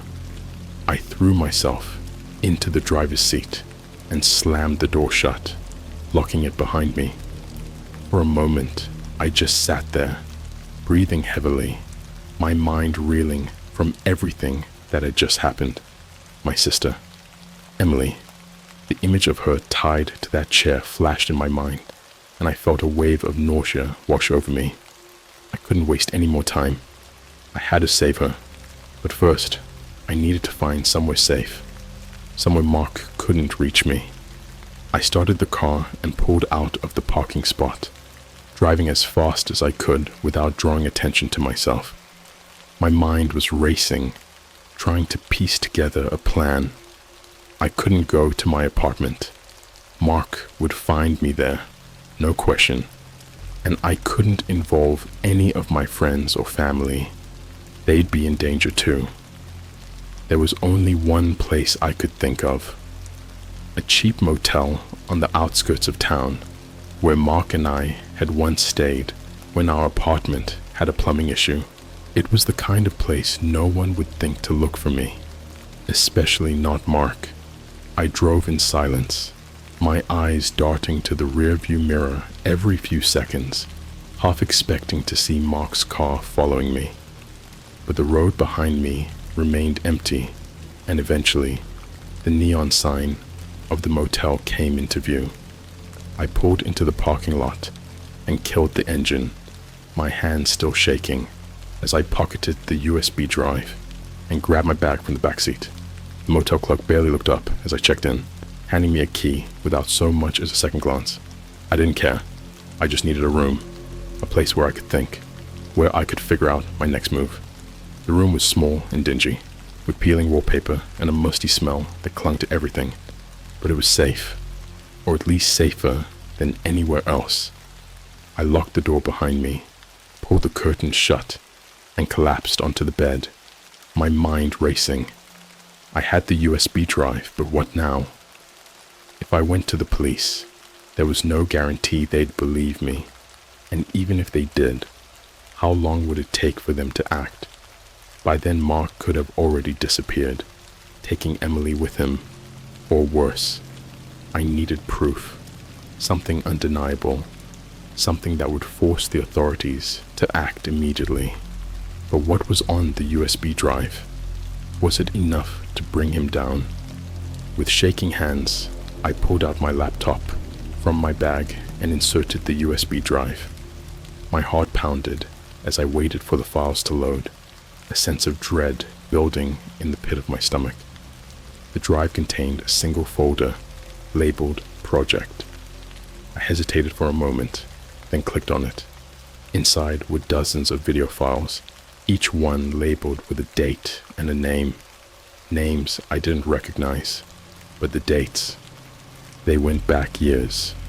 My stomach churned as I realized what this meant. Mark had been doing this for a long time, longer than I'd known him. This wasn't just a one-time thing. This was who he was, and now I had the evidence to prove it. I clicked on one of the files at random, my heart pounding in my chest. The video opened, showing the same grainy, low-resolution footage I had seen earlier, but this time, it wasn't Emily in the chair. It was someone else, a woman I didn't recognize, her face contorted in fear as Mark, dressed in the same black hoodie, circled her like a predator. I couldn't watch anymore. I slammed the laptop shut, my breath coming in short, panicked gasps. This was real, all of it, and I was the only one who could stop it. I had to act, and I had to act fast. I grabbed my phone and dialed 911, my fingers trembling as I pressed the buttons. The phone rang once, twice, and then, 911, what's your emergency? My mouth went dry. What could I even say? How could I explain everything in a way that wouldn't make me sound insane? I forced myself to speak, my voice shaking. I need to report a crime, I stammered. A kidnapping. My sister, she's... But before I could finish, there was a loud crash outside the room, like someone had kicked the door. I froze, my heart leaping into my throat. The sound came again, louder this time, more insistent. Mark. He'd found me. Panic surged through me as I dropped the phone, and scrambled to my feet, looking for a way out. But the only exit was the door, and that was where the noise was coming from. There was no escape. The door rattled again, harder this time, and I could hear Mark's voice on the other side, low and menacing. "I know you're in there," he called, his tone icy. "Open the door and we can talk." I backed away, my mind racing. I couldn't let him in. If he got to me, I knew I wouldn't make it out alive. But what choice did I have? There was a window, small but maybe just big enough for me to squeeze through. I ran to it, yanking it open and looking out. The drop was about 10 feet, onto a patch of grass behind the motel. Not ideal, but better than staying here. I swung one leg over the windowsill, but before I could pull myself out, the door burst open with a deafening crash. Mark stood in the doorway, his eyes locking onto mine with a look of pure fury. "Don't do this," he said, stepping into the room, his voice low and dangerous. "You don't have to make this harder than it needs to be." I didn't respond. I couldn't. My body moved on instinct, pushing myself out of the window and dropping to the ground below. Pain shot through my ankle as I landed, but I forced myself to ignore it, scrambling to my feet and running as fast as I could. Behind me, I could hear Mark shouting, hear the sound of him climbing through the window, but I didn't look back. I couldn't afford to. I ran through the dark, unfamiliar streets, my breath coming in ragged gasps, my mind screaming at me to keep going, keep moving. But no matter how fast I ran, I could feel him behind me, closing in, his presence a dark shadow that loomed over me, relentless and terrifying. I didn't know where I was going. There was no plan, no destination. All I knew was that I had to get away, had to put as much distance between us as possible. But even as I ran, I knew deep down that I couldn't run forever. Mark was smart, resourceful, and he knew me better than anyone. He would find me, no matter where I went, no matter how far I ran. The only way to end this was to stop him, once and for all. But how? I kept running, the USB drive clutched in my hand like a lifeline, my mind racing with possibilities, each one more desperate than the last. And then, just as I thought I couldn't run any farther, I spotted something up ahead, a police station, its lights casting a dim glow onto the street. A surge of hope shot through me, and I pushed myself to run faster, my lungs burning, my legs screaming in protest. This was it, my chance to end this nightmare. But as I approached the station, something caught my eye, a figure standing in the shadows just outside the light. My heart skipped a beat as I realized who it was. Mark. He had gotten ahead of me, somehow knowing exactly where I would go, cutting off my escape route. He stepped out of the shadows, his eyes locking onto mine, a cold smile spreading across his face. "You really thought you could get away from me?" he asked, his voice dripping with contempt. I stumbled to a stop, my mind racing, my options running out. The police station was so close, just a few steps away, but Mark was closer. There was no way I could make it inside before he caught me, but I had to try. I took a deep breath, steeling myself, and then I ran, sprinting toward the station with everything I had left. Mark lunged at me, his hands reaching out to grab me, but at the last second, I veered to the side, ducking past him and racing toward the door. My hand reached out, grasping for the handle, when a blinding pain exploded in the back of my head and everything went black. I woke up to the sound of dripping water and the dull ache of a pounding headache. For a moment, I couldn't remember where I was or what had happened. Everything felt foggy, disjointed, like I was caught in some half-remembered nightmare. But as the fog slowly lifted, reality came crashing back. Mark, my sister, the USB drive. My heart raced as I tried to sit up, but my arms were bound, strapped to the arms of a cold metal chair. Panic surged through me as I realized I was trapped, my wrists and ankles tightly secured, leaving me completely helpless. The room around me was dimly lit, the only light coming from a single flickering bulb hanging from the ceiling. The walls were bare concrete, and the air was damp and musty, filled with the sound of water dripping somewhere nearby. I was underground, some kind of basement or cellar. And then I heard it, a slow, deliberate clap from somewhere in the shadows.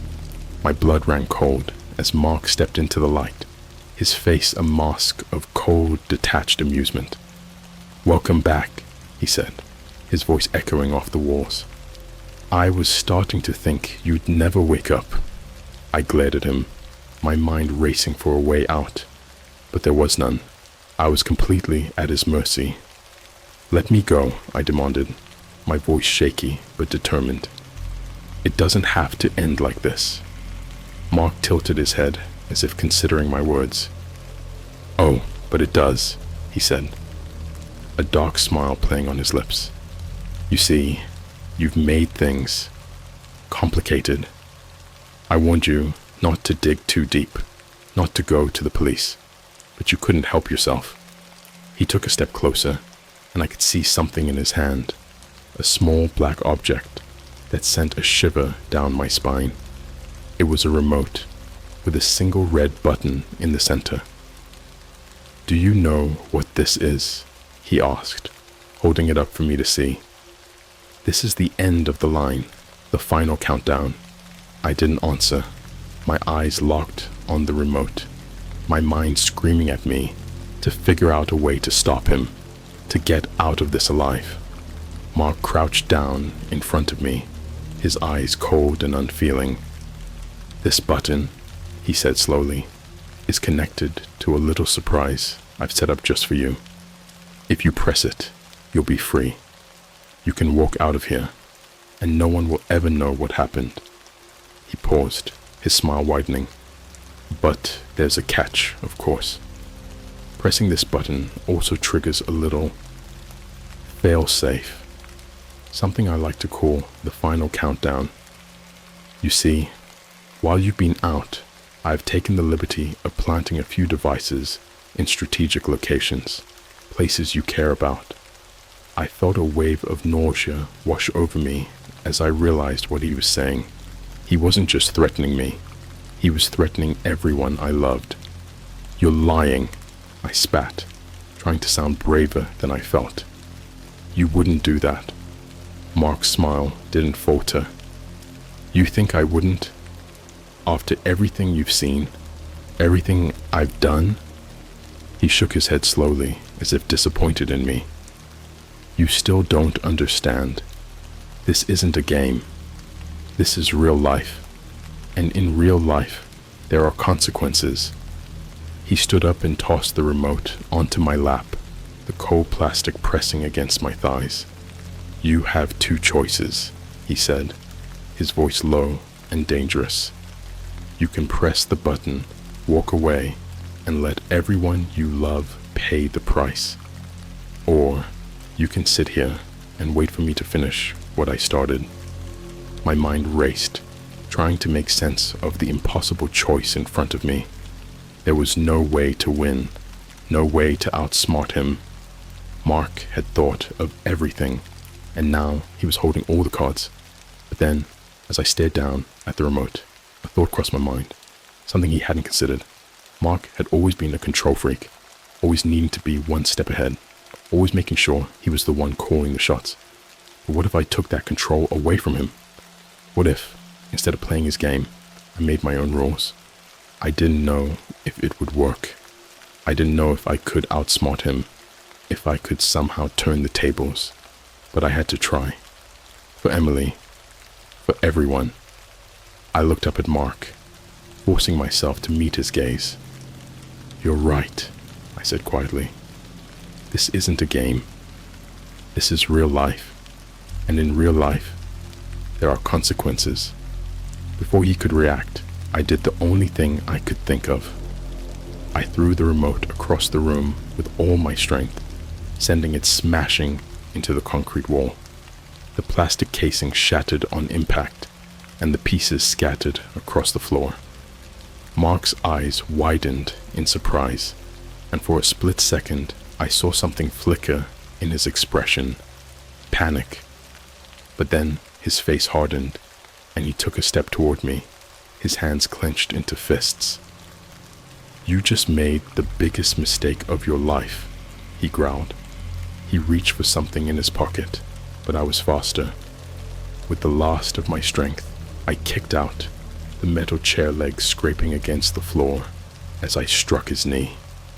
Mark stumbled, momentarily off balance, and that was all the opening I needed.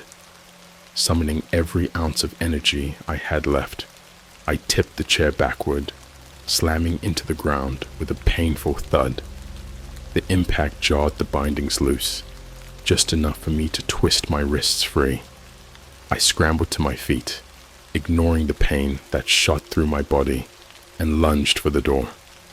Behind me, I could hear Mark recovering, hear the sound of him cursing as he tried to regain his footing. I didn't stop to look back. I ran, adrenaline pumping through my veins, driving me forward as I tore through the darkened corridors, searching for an exit. I could hear his footsteps behind me, getting closer, his voice echoing off the walls as he called after me, promising retribution, threatening everything I held dear. But I didn't listen. I couldn't afford to. Finally, I saw it, the faint outline of a door at the end of the hallway, a sliver of light shining through the cracks. Freedom. Safety. I reached the door, threw it open, and stumbled outside, the cool night air hitting my face like a shock. I didn't stop running until I reached the road, the distant sound of sirens blaring in the distance. For a moment, I just stood there, gasping for breath, my heart pounding in my chest. I was free. I had escaped, but the danger wasn't over. Not yet. The USB drive was still in my pocket, a reminder of everything that had happened, everything I had to do. I had to go to the police, had to expose Mark for what he was, had to save Emily. But as I stood there, catching my breath, I realized something terrifying. Mark was still out there, somewhere in the darkness, waiting, watching. And he wasn't done with me, not by a long shot. The hunt had only just begun.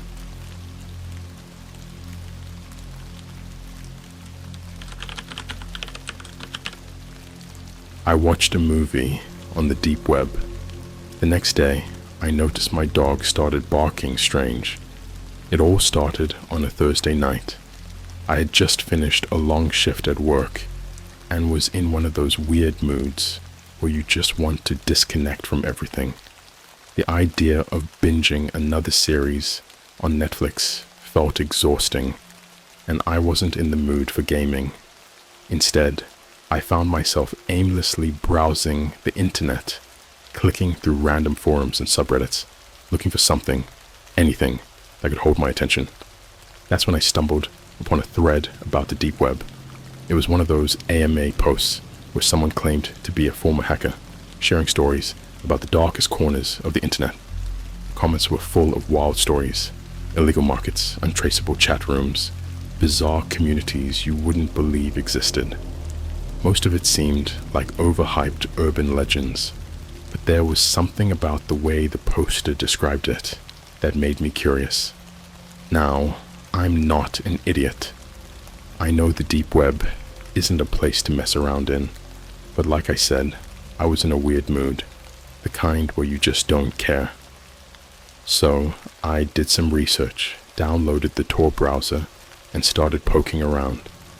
I wasn't really looking for anything specific, just trying to see if the stories were true. At first, it was pretty boring. Most of the links led to dead ends or forums filled with people trading illegal stuff.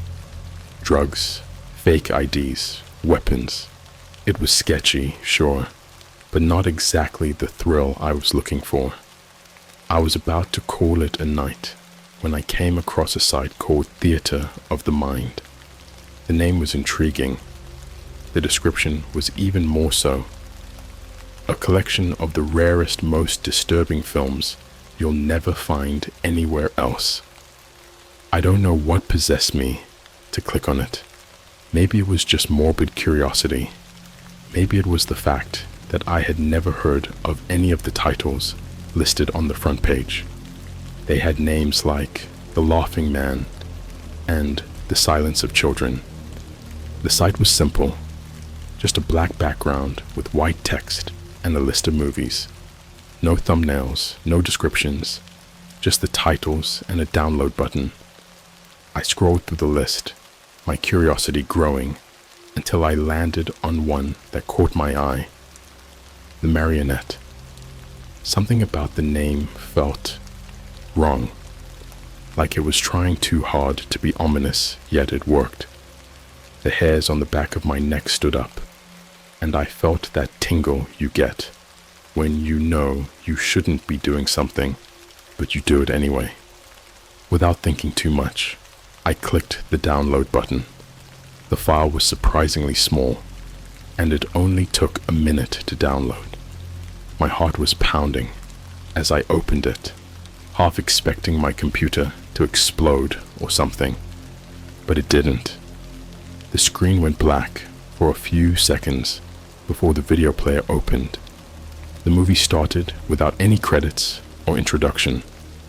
The screen just faded in from black to show a dimly lit room.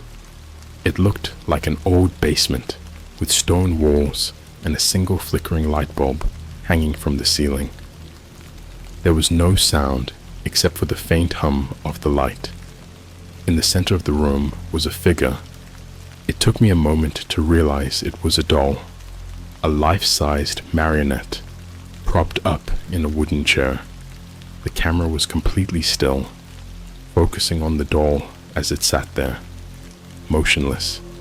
It was dressed in a tattered old-fashioned suit, with cracked porcelain skin and black, glassy eyes that seemed to stare right through the screen. I expected something to happen, but nothing did. The camera didn't move. The doll didn't move. It just sat there, in that dark room, for what felt like hours. There was something deeply unsettling about it. Like the longer I watched, the more wrong it felt. But I couldn't look away. After what must have been 10 minutes, the screen abruptly cut to black. I sighed in relief, thinking it was over, but then the video cut back in, this time closer to the doll's face. It was subtle at first, but I swear the doll's expression had changed. Its mouth was slightly open, and its eyes seemed to be focused directly on me. The room felt colder, and my heart was pounding in my chest. I was glued to the screen, waiting for something to happen. Then the doll started to move. It wasn't jerky or mechanical, like you'd expect from a marionette. It was smooth, almost human. Its head tilted to one side, and its mouth opened wider. But there was no sound, no creaking of wood, no clicking of joints, just silence. I could barely breathe as I watched, horrified and fascinated at the same time. The screen cut to black again, and when the video resumed, the camera was even closer, focusing on the doll's eyes. They were different now, glossy and wet, like real eyes. I could see my own reflection in them, tiny and distorted. The doll's mouth was moving, but there was still no sound. That's when the whispers started. It was faint at first, like a soft breeze rustling through the leaves, but it grew louder, more distinct. I couldn't make out the words, but it sounded like multiple voices speaking at once, overlapping and blending together. The doll's mouth was moving in sync with the whispers, as if it was speaking directly to me. I wanted to turn it off, but I couldn't move. I just sat there, frozen in place, as the whispers grew louder and louder until it felt like they were coming from inside my own head. The doll's face filled the screen now, its eyes wide and unblinking, its mouth stretched into a grotesque grin. And then, just as suddenly as it started, it stopped. The screen went black, and the video player closed itself. I stared at the blank screen, trying to process what I had just seen. My heart was racing, my skin covered in goosebumps. It felt like I had been watching for hours, but when I checked the time, only 20 minutes had passed. I sat there for a long time, just staring at my computer, feeling this deep, unshakable unease. The whispers still echoed in my mind, and I couldn't shake the feeling that the doll had been watching me, that it somehow knew I was there. Eventually, I shut down my computer and went to bed, but sleep didn't come easy. Every time I closed my eyes, I saw that doll's face, heard those whispers. I told myself it was just a stupid video, some creepy art project or prank, but it didn't help. Something about it felt too real, too personal. The next morning, I woke up feeling like I hadn't slept at all. I was groggy, disoriented, and that unease was still there, gnawing at the back of my mind. I tried to shake it off, convincing myself that I was just being paranoid, but then my dog, Max, started barking. Now, Max isn't a big barker. He's an older dog, a rescue, and pretty laid back. But that morning, he wouldn't stop barking. He was standing in the middle of the living room, staring at the front door, barking his head off. I tried to calm him down, but he wouldn't listen. His eyes were wide, and he had this look of sheer terror on his face, like he was seeing something I couldn't. It wasn't until I got closer that I noticed the strangest part. His barking was off. It didn't sound right. It was like he was trying to mimic something, like someone trying to imitate a dog barking, but not quite getting it right. There was this weird, almost human quality to it that sent chills down my spine. I checked the door, but there was nothing there. No one outside, no strange noises, nothing that could explain why Max was so freaked out. But he kept barking, staring at the door, his body tense and trembling. I tried everything to calm him down, but nothing worked. He just kept barking, over and over, in that strange, unsettling way. I finally had to put him in another room just to get him to stop. But even then, I could hear him barking through the door. That's when I remembered the video, the whispers, the doll's voice. Max's barking sounded just like it, like he was trying to speak, trying to say something in a language I couldn't understand.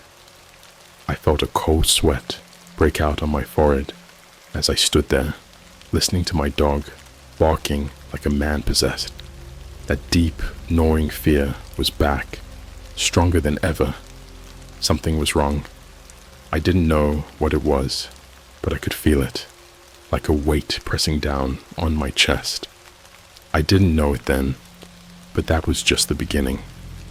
The next few days would turn my life into a nightmare, a living hell that I wouldn't wish on my worst enemy. I tried to go about my day as if everything was normal, but nothing felt right.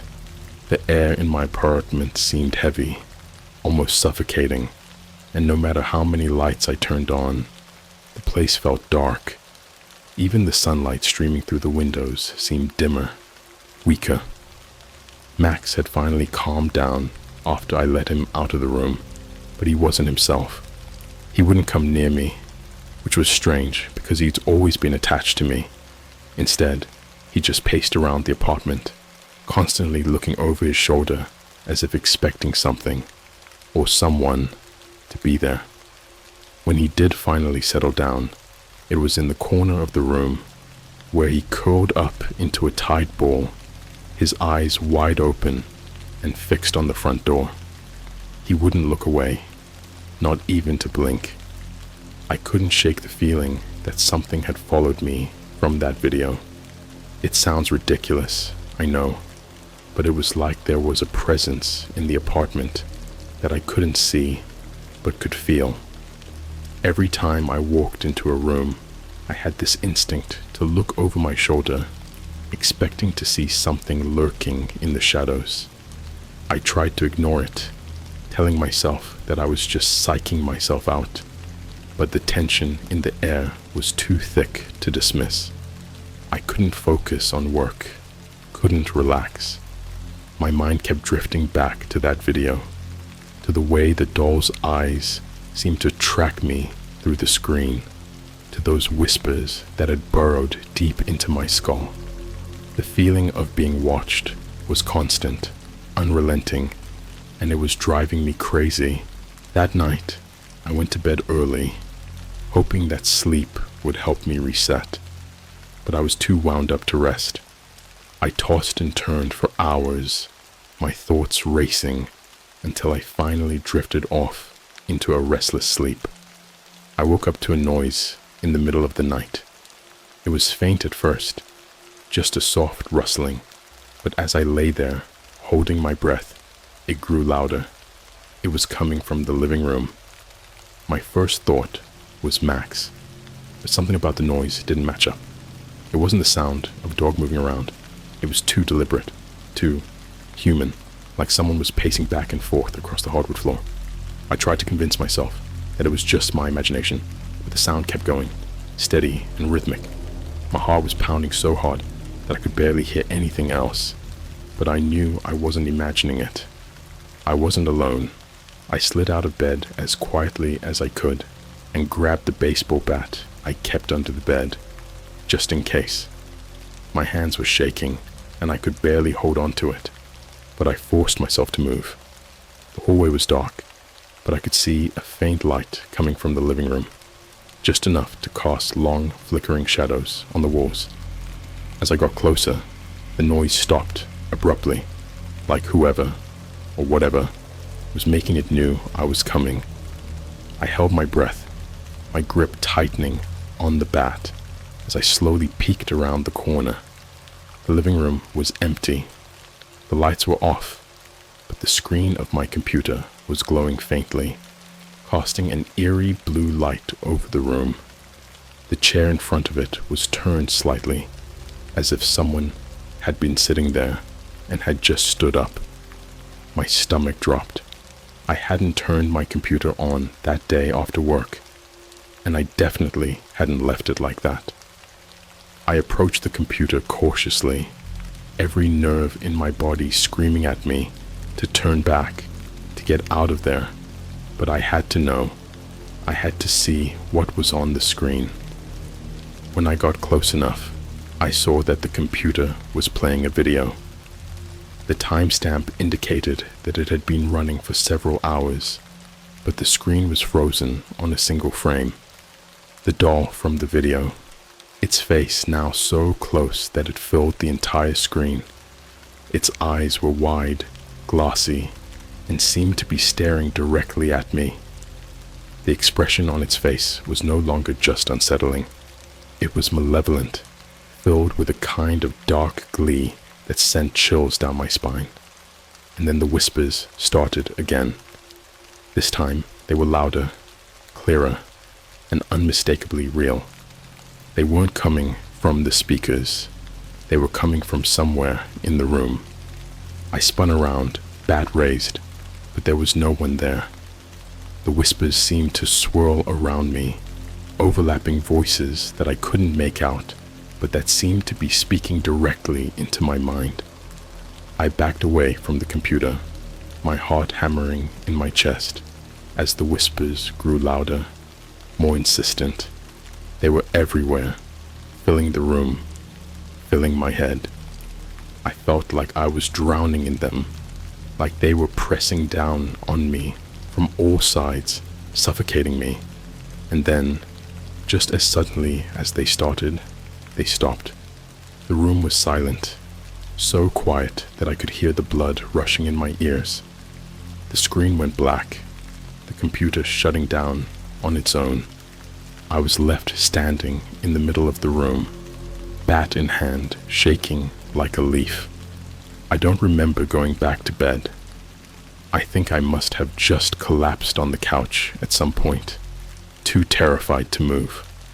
When I woke up, the morning light was streaming through the windows and everything seemed normal, too normal, like the events of the night before had been nothing but a bad dream. But it wasn't a dream. My computer was still off, the chair still slightly turned, as if someone had been sitting there. And Max was nowhere to be found. Panic set in as I tore through the apartment, calling his name, searching every nook and cranny. I found him hiding under the bed, trembling, his eyes wide and filled with a fear that I had never seen in him before. He wouldn't come out, wouldn't even look at me. It was like he didn't recognize me, like I was a stranger to him. I finally managed to coax him out with some treats, but he was different. He wouldn't leave my side, but he wouldn't look at me either. He just kept his head down, his body tense, like he was waiting for something to happen. The worst part was his ears.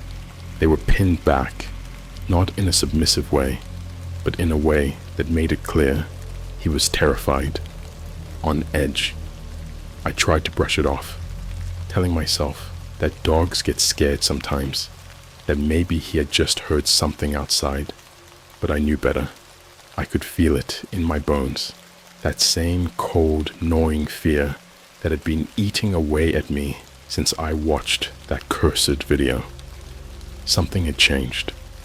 Something had shifted, and I had a sinking feeling that whatever it wasn't done with me yet. That day passed in a blur. I couldn't focus on anything.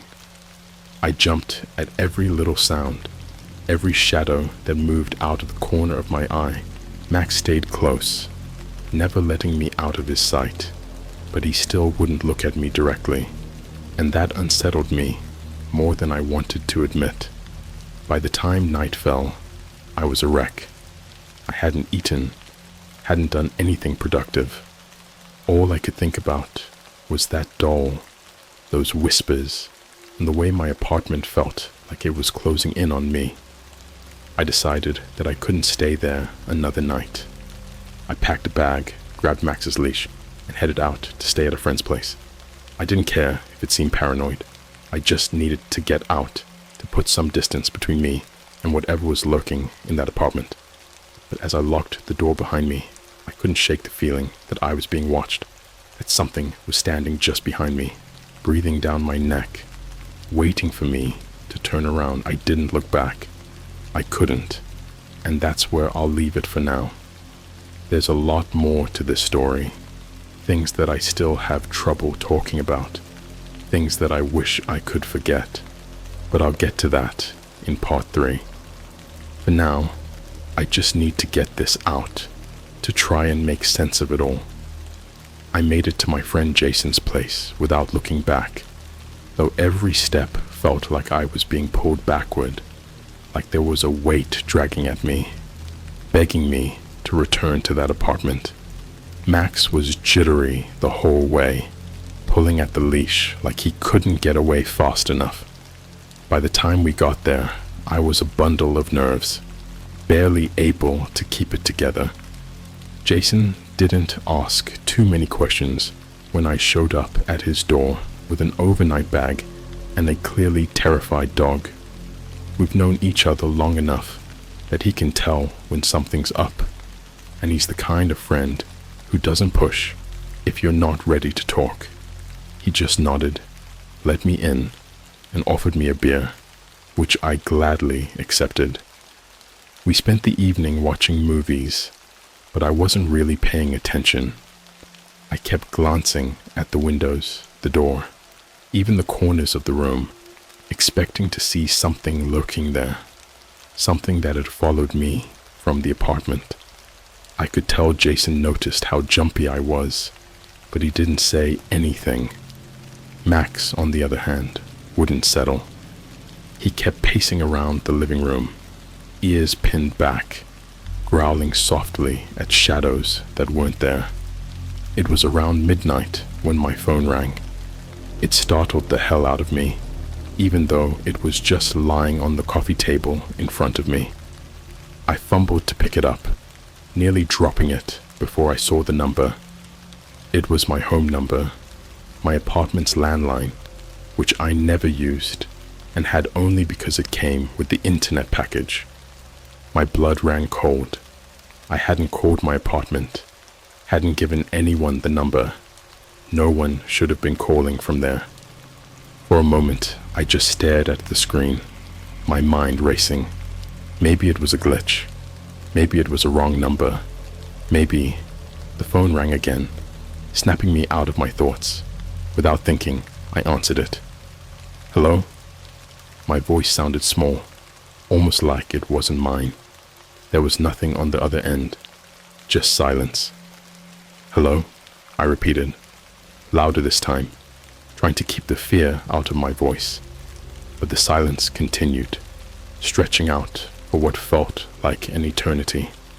And then, just when I was about to hang up, I heard it, the faintest sound, like breathing, or maybe static.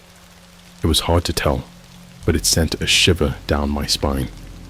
The sound grew louder, more distinct, until I realized it wasn't breathing. It was whispering. Those same whispers from the video. I dropped the phone like it had burned me, my heart pounding so hard I thought it might explode. Jason looked at me, concerned, but I couldn't speak. I just stared at the phone lying on the floor, the call still connected, the whispers still faintly audible from the speaker. Jason picked it up, pressing it to his ear. Hello? Who is this? His face screwed up in confusion as he listened, but then he quickly pulled the phone away, hanging up and tossing it back on the coffee table like it was contaminated. What the hell was that? He asked, his voice tight. He wasn't scared, not exactly, but there was a serious edge to his tone that made it clear he knew something was very, very wrong.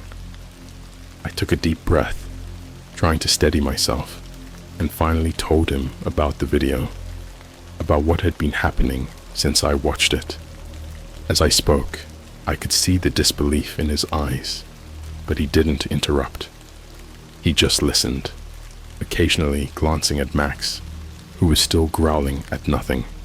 When I finished, Jason sat back, running a hand through his hair.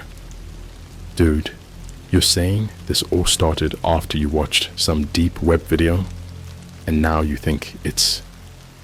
what? Haunted? Cursed? I shrugged, feeling foolish now that I had said it out loud, but I couldn't shake the fear that had been growing inside me since that night. I don't know, man. I just know that something's not right. I've never been this scared before. And Max isn't acting like himself. It's like whatever that thing was in the video. It followed me. Jason was quiet for a long time, thinking. Finally, he stood up and grabbed his laptop from the kitchen counter. All right, let's see if we can figure this out, he said, his tone determined. Maybe it's just some elaborate prank, or maybe there's some logical explanation. Either way, we need to know what we're dealing with. We spent the next few hours scouring the internet, trying to find any information we could about the video, the website, anything that might give us a clue. But there was nothing.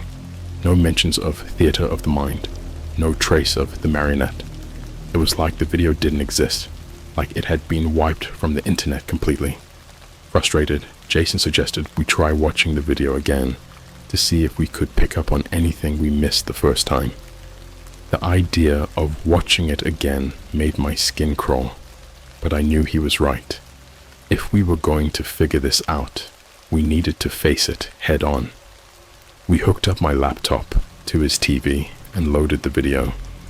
My hands were shaking as I clicked play, and the familiar, ominous basement room filled the screen. The video played out just like before. The flickering light, the lifeless marionette, the uncomfortable silence. But this time, something was different. The door seemed closer, like the camera was slightly zoomed in, and its eyes weren't the dull, glossy ones I remembered. They were sharper, more focused, like they were tracking us as we watched. I felt a cold sweat break out on my forehead as I leaned closer, trying to convince myself it was just my imagination. But Jason noticed it too. He paused the video and rewound it, then paused again. "Dude, look at this," he said, pointing at the screen. "It's looking right at us." He was right. The doll's eyes were unmistakably fixed on the camera, on us. I felt a wave of nausea wash over me. This wasn't right. It wasn't just a video. It was like the doll was aware of us, watching us as we watched it. And then, without warning, the screen flickered. For just a split second, the image changed, but it was enough to freeze the blood in my veins. The basement was gone, replaced by a different room, Jason's living room. Our faces, pale and horrified, stared back at us from the screen. Jason cursed under his breath, rewinding the video again, but the image was gone.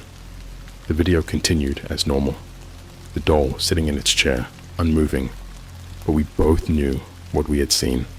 It wasn't a glitch, wasn't our imaginations. The video had shown us, sitting right there on his couch, watching it. Jason slammed the laptop shut, breathing heavily. "This is messed up, man. This is really, really messed up." I couldn't speak. My mind was racing, trying to make sense of what had just happened, but there was no sense to be made. The video had shown us. It knew where we were. It was like it was taunting us, letting us know that it could see us, that it was aware of us. And then my phone rang again. I nearly jumped out of my skin, my heart pounding in my chest. The caller ID was the same, my apartment's landline. I didn't want to answer it, but I knew I had to. My hand shook as I picked up the phone, pressing it to my ear. The whispers were back, louder this time, more distinct, and this time I could make out a few of the words. "Come back. We're waiting. Come back." My blood turned to ice. I dropped the phone again, staring at it like it was a live grenade. Jason was already packing up his things, his face pale. "We need to go back," he said, his voice tense. "Whatever this is, we can't run from it. We have to face it." I didn't want to go back to that apartment. Every instinct in my body screamed at me to stay away, to get as far from it as possible. But I knew he was right. Whatever was happening, it wasn't going to stop until we confronted it. We grabbed our stuff, including Max, who was still acting like a nervous wreck, and headed back to my apartment. The drive there was tense, neither of us speaking. I could feel my heart pounding in my throat, dread building with every passing second. When we finally pulled up to my building, the place looked normal, just as it always did. But there was something off, something I couldn't quite put my finger on. The air felt thick, almost oppressive, and I could swear the building was darker, even though it was well lit. We got out of the car, and Max immediately started whining, pulling at his leash, as if trying to drag me away. But we pushed forward, making our way up the stairs to my apartment. The closer we got, the heavier the air felt, like we were walking through molasses. My hand trembled as I unlocked the door. I pushed it open, and the first thing that hit me was the cold. It was freezing inside, even though it was the middle of summer. The air was stale, carrying the faint scent of something rotting, something old and decayed. We stepped inside, and that's when we saw it. The marionette doll was sitting in the middle of my living room, propped up in the same chair I had seen it in on the video. Its eyes were wide, glassy, and unmistakably alive, following us as we moved. Its mouth was slightly open, as if it was about to speak, but it didn't need to. The whispers were back, filling the room, louder than ever, pressing in on us from all sides. They were coming from the doll, from the walls, from everywhere. And then the doll's head slowly turned towards me, its mouth moving in sync with the whispers, its eyes locking onto mine. "Come back. We're waiting. Come back." I wanted to run, wanted to scream, but I was frozen in place, unable to move. Jason was beside me, pale and trembling, but he was holding his ground, trying to keep it together. "What the hell do you want?" he shouted, his voice shaky but defiant. The doll's mouth twisted into a grin, a grotesque, unnatural expression that sent waves of terror through me. The whispers grew louder, more insistent, and I could feel something pressing against my mind, something dark and hungry, trying to claw its way in. And then, just as suddenly as it had started, it stopped. The whispers cut off. The room fell silent, and the doll slumped forward, lifeless once more. Jason and I just stood there, breathing heavily, our minds struggling to process what had just happened. The tension in the room was unbearable, like the air itself was pressing down on us. Finally, Jason broke the silence. "We need to get out of here, now." I didn't argue. We grabbed Max and bolted, not even bothering to lock the door behind us. We drove around for hours, not sure where to go, just trying to put as much distance between us and that apartment as possible. But no matter how far we went, I could still feel it. That presence, that malevolent force that had taken root in my life, in my mind. I knew it wasn't over. I knew it wouldn't stop. It was waiting for me to come back, and it wouldn't be long before I had no choice but to return. We ended up at a 24-hour diner on the edge of town, the kind of place that was all chrome and neon, with faded vinyl booths that had seen better days. It was far enough from my apartment that I felt like I could finally breathe, but the tension between Jason and me was palpable. We hadn't spoken much since leaving the apartment, and now, sitting across from each other with cold cups of coffee in front of us, the silencer was deafening. Max was under the table, still trembling, refusing to come out. I'd never seen him like this before, and it only made the knot of fear in my stomach tighten.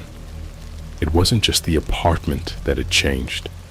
Something had shifted in the world around us, and I didn't know how to make it right again. Jason finally broke the silence, his voice low and strained. "What the hell are we dealing with, man? That thing, it wasn't just a video. It's like it's alive, like it's inside your head." I nodded, staring into my coffee as if it held the answers. "I don't know, Jason. I wish I did. But whatever it is, it's not going to stop. I can feel it, like it's just waiting for us to make the wrong move." He ran a hand through his hair, clearly frustrated. "We can't just sit around and wait for it to come after us again. We need to do something. Maybe we should go back to the deep web, try to find that site again. There has to be more to it. Some way to figure out what's happening."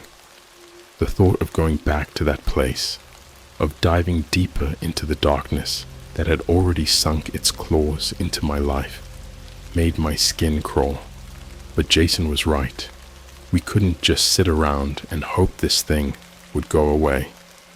If we wanted to survive, we had to understand what we were up against. Reluctantly, I agreed. We left the diner and headed back to Jason's place, where he had a more secure setup for accessing the deep web. The drive was tense, every shadow along the road feeling like it was watching us, waiting for us to make our move. When we got to Jason's apartment, we immediately set to work. He booted up his computer, taking extra precautions this time: VPNs, encrypted connections, anything to make sure we weren't being tracked. I wasn't sure any of it would help, but it made us feel a little less vulnerable. I kept Max close by, trying to comfort him as best I could, but he was still on edge, his eyes darting around the room like he was expecting something to leap out at us. I could relate. Jason navigated through the maze of the deep web with a skill that I hadn't seen before. He'd dabbled in it here and there, but now he was in full-on detective mode, his fingers flying across the keyboard as he searched for any trace of the site we'd found before. Hours passed, the night creeping into the early morning hours. The tension in the room was unbearable, a silent pressure that made it hard to think, hard to breathe. Every so often, Jason would find something, a link, a reference, some mention of a similar site, but it always led to a dead end.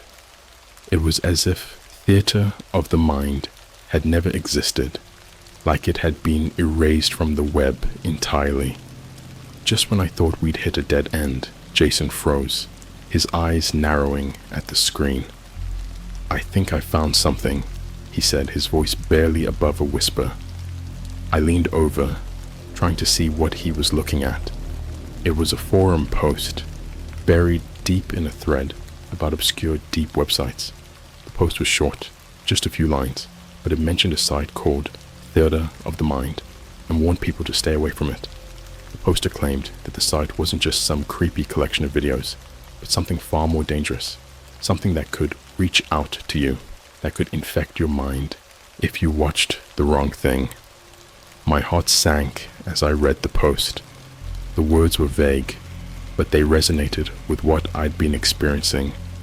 It was like this person knew exactly what I was going through, like they had been through it themselves. Jason clicked on the poster's profile, but it had been deleted.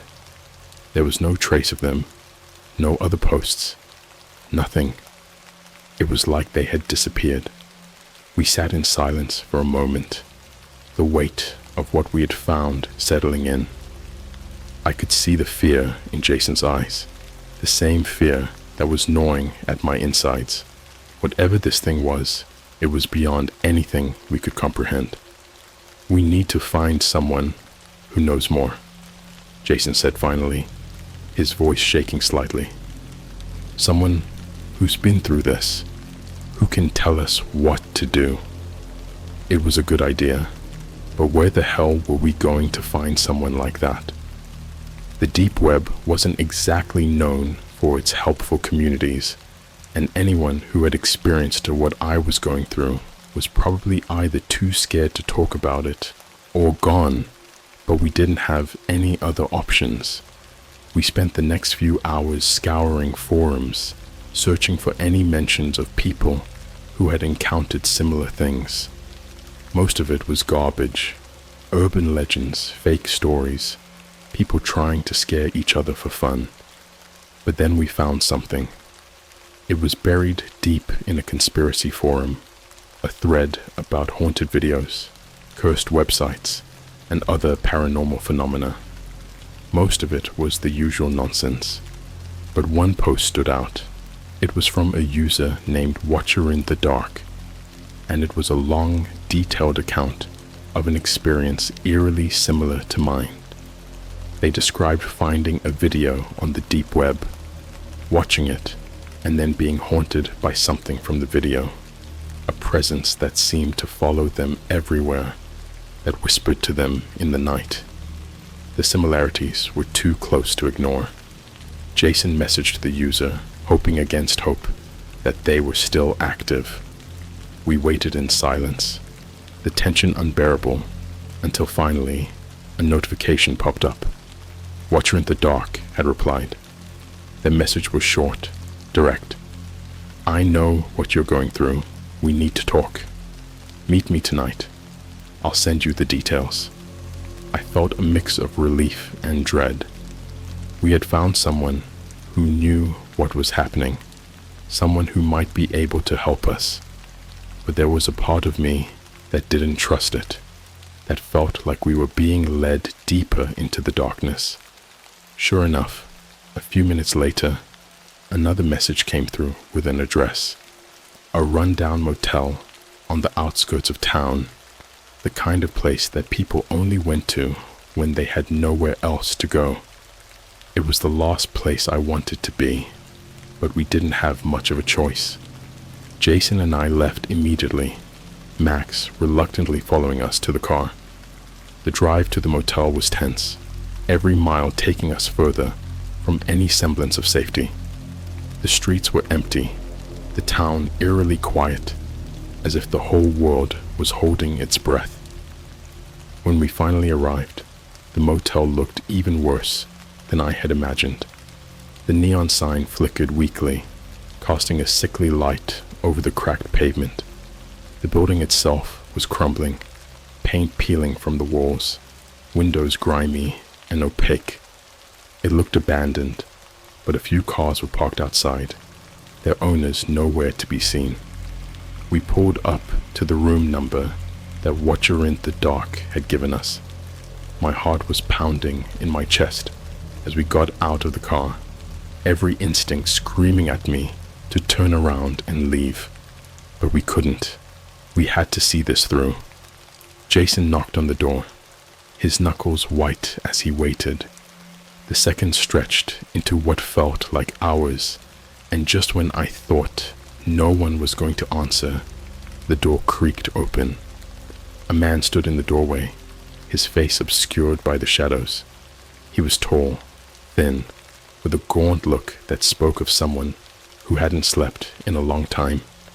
His eyes were sunken, dark circles beneath them, and his hair was unkempt, as if he hadn't cared for it in days. "You're here," he said, his voice flat and emotionless. "Come in. We don't have much time." I hesitated, glancing at Jason, but he just nodded, stepping inside.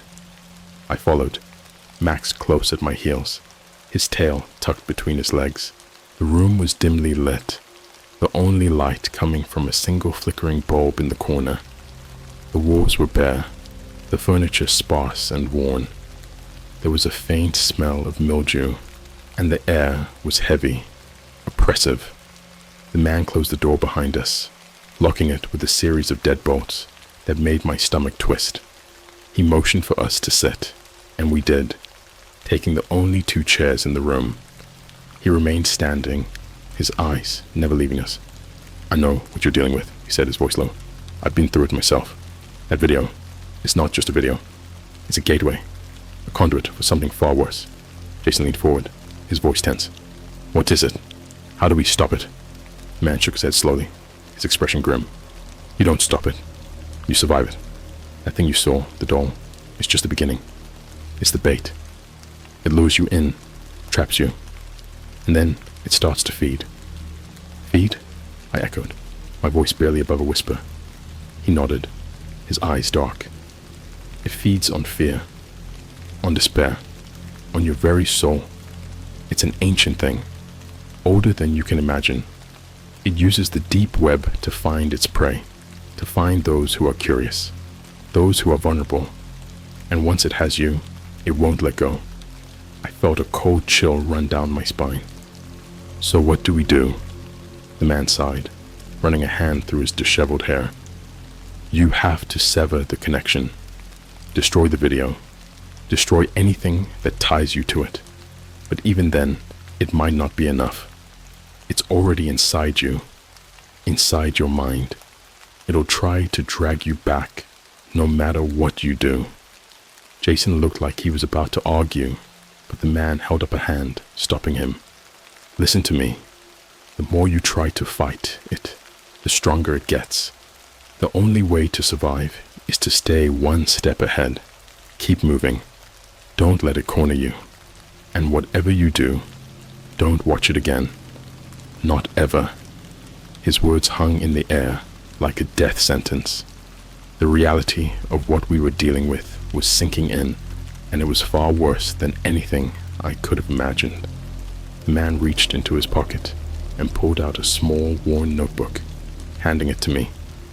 This is everything I've learned, everything I've experienced. It's not much, but it might help you stay alive. I took the notebook, my hands trembling. The pages were filled with handwritten notes, drawings, symbols that I didn't recognize. It was like a diary of someone who had been to hell and back. Thank you, I managed to say, my voice thick with emotion. He just nodded, his expression weary. I wish I could do more, but I'm running out of time. You need to go now, before it finds you here. We didn't argue. We stood up, ready to leave, but as we reached the door, the man grabbed my arm, his grip surprisingly strong. One more thing, he said, his eyes boring into mine. If you hear the whispers, if you hear it calling you, don't answer. No matter what it says, no matter what it promises, don't answer. I nodded, swallowing hard, and he released me. We left the room, stepping out into the cold night air, the door closing behind us with a finality that sent a shiver down my spine. As we drove away, I couldn't shake the feeling that we were being watched, that something was following us, waiting for the moment to strike. The man's words echoed in my mind, a constant reminder of the danger we were in. But there was one thing he hadn't told us, something I was starting to realize on my own.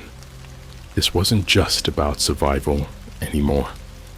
This was about stopping it, about finding a way to end this nightmare before it could claim any more victims. And I was beginning to suspect that the answer lay not in running, but in confronting the darkness head on. The drive back to my apartment was silent, the tension so thick it felt like a tangible force pressing down on us. Jason gripped the steering wheel with white-knuckled intensity, his eyes darting to the rearview mirror every few seconds, as if expecting something to appear behind us. Max was huddled in the back seat, his trembling body pressed against the door, his eyes wide and unblinking. I clutched the notebook the man had given me, my mind racing with the implications of what we had learned. As we pulled up to my building, the unease that had settled in my gut turned into a cold, hard knot of fear. The place looked the same as always, but there was something different, something almost imperceptible, but undeniably wrong. The air felt heavier, darker, as if the shadows were waiting for us, ready to consume us the moment we stepped out of the car. "We don't have to do this," Jason said quietly, his voice strained. He looked at me, his expression a mix of fear and concern. "We could just leave, get out of town, find a place to lay low until we figure something else out." I wanted to agree, wanted to tell him that running was the best option, that we could outdistance whatever was haunting me, but deep down, I knew it wouldn't work. The man in the motel had been clear. This thing wasn't going to let go, wasn't going to stop until it had what it wanted, and the only way to end this was to face it. "No," I said, my voice firmer than I felt. "We have to end this. I'm not going to live my life looking over my shoulder, waiting for it to catch up to me. It ends tonight." Jason nodded, though the fear in his eyes didn't fade. "All right, let's do this." We stepped out of the car, and as soon as I did, I felt the weight of the place pressing down on me. It was like stepping into a different world, one where the normal rules didn't apply. The darkness seemed to pulse, alive with an energy that made my skin crawl. We entered the building and made our way up to my apartment. Every step felt like a countdown, each one bringing us closer to the inevitable confrontation with whatever was lurking inside. Max followed close behind, his whimpering growing louder with each passing second. When we reached the door, I paused, my hand hovering over the doorknob. I could feel it, something on the other side, waiting, anticipating. The whispers began to creep into my mind, faint but persistent, just as the man had warned. Come back. We're waiting. Come back. I took a deep breath, trying to steady myself, and opened the door. The apartment was pitch black, the darkness so thick it seemed to swallow the light from the hallway.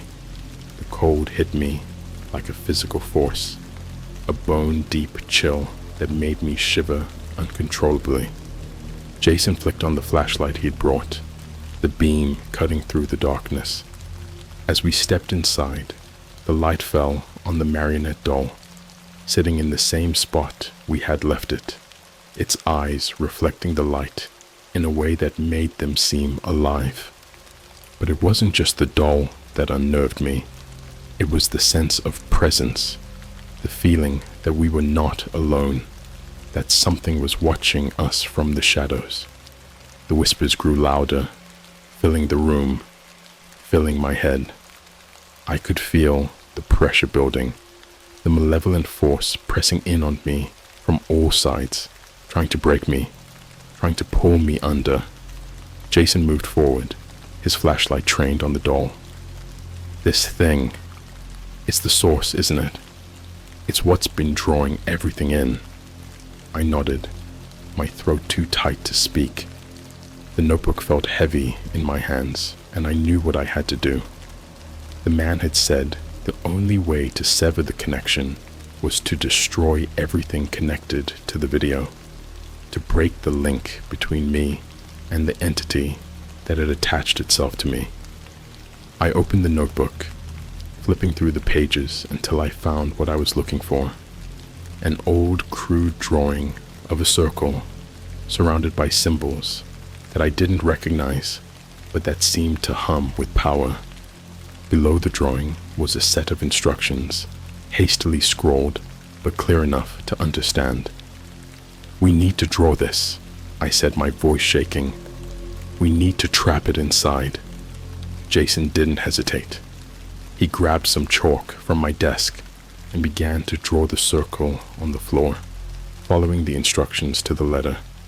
As he worked, the whispers grew louder, more frantic, as if the entity knew what we were trying to do. The temperature in the room dropped even further, and I could see my breath in the air, misting in front of me. The darkness seemed to press in closer, the shadows writhing and shifting at the edges of the flashlight's beam. Max was growling now, a low, menacing sound that I had never heard from him before. When the circle was complete, Jason stepped back, his face pale but determined. Now what? I took a deep breath, trying to steady my trembling hands, and set the notebook on the floor in front of the doll. The instructions had been clear. Sacrifice the connection. Destroy the link. I grabbed the doll, my skin crawling, as I touched its cold, hard surface. It felt almost alive, like the porcelain skin was just a thin layer over something pulsing, something that was trying to break free. I placed it in the center of the circle, my heart pounding in my chest. "Now," I whispered, barely able to speak. "We burn it." Jason handed me the lighter, and for a moment I hesitated. The whispers were deafening now, a cacophony of voices screaming in my mind, begging, threatening, pleading with me to stop. But I couldn't listen. I had to end this. I flicked the lighter, the flame small but steady in the darkness.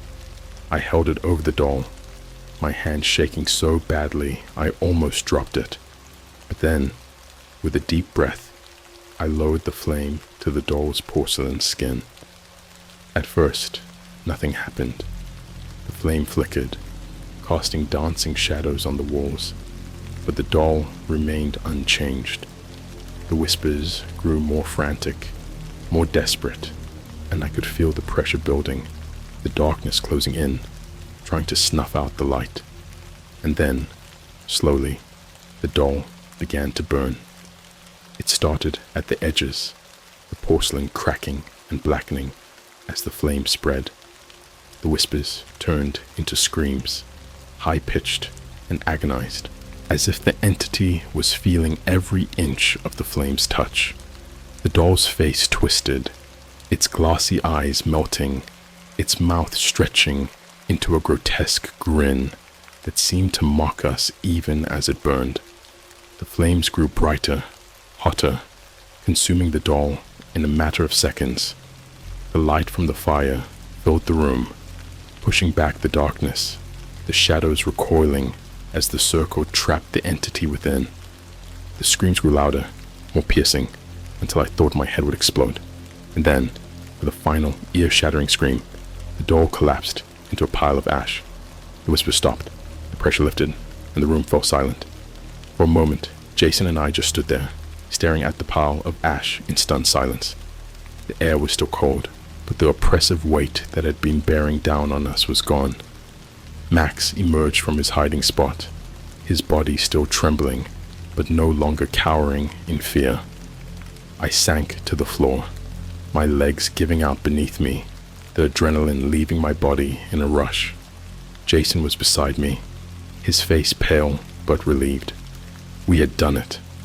We had severed the connection, destroyed the link that had bound the entity to me. But even as I sat there, feeling the first glimmer of hope, I knew it wasn't over. The man had been clear. This thing was ancient, powerful, and it wouldn't let go easily. I had severed the connection, but I knew it was still out there, waiting, searching for a way back. As the first light of dawn crept through the windows, I made a decision. I couldn't stay here, couldn't go back to my old life. I needed to disappear, to stay ahead of it, just as the man had warned. I needed to keep moving, never staying in one place too long, never letting it find me again. Jason offered to come with me to help me stay safe, but I refused. This was my fight, my burden to bear. I couldn't drag him down with me. He didn't argue, though I could see the worry in his eyes. We packed up a few things, grabbed Max, and left the apartment for the last time. As we drove away, I didn't look back. There was nothing left for me there. Nothing but memories of a nightmare I was determined to outrun. I don't know where I'll go, or how long I'll be able to keep running, but I do know one thing. I'm not going to let this thing win. I'm not going to let it drag me down into the darkness. I'll fight it with everything I have, and if it catches up to me, I'll be ready. But for now, I keep moving, one step ahead, always looking over my shoulder, always listening for the whispers that might be just around the corner. And if you ever find yourself on the deep web, if you ever stumble across a site called Theater of the Mind, I have one piece of advice for you. Don't watch. Don't click. And whatever you do, don't let it in.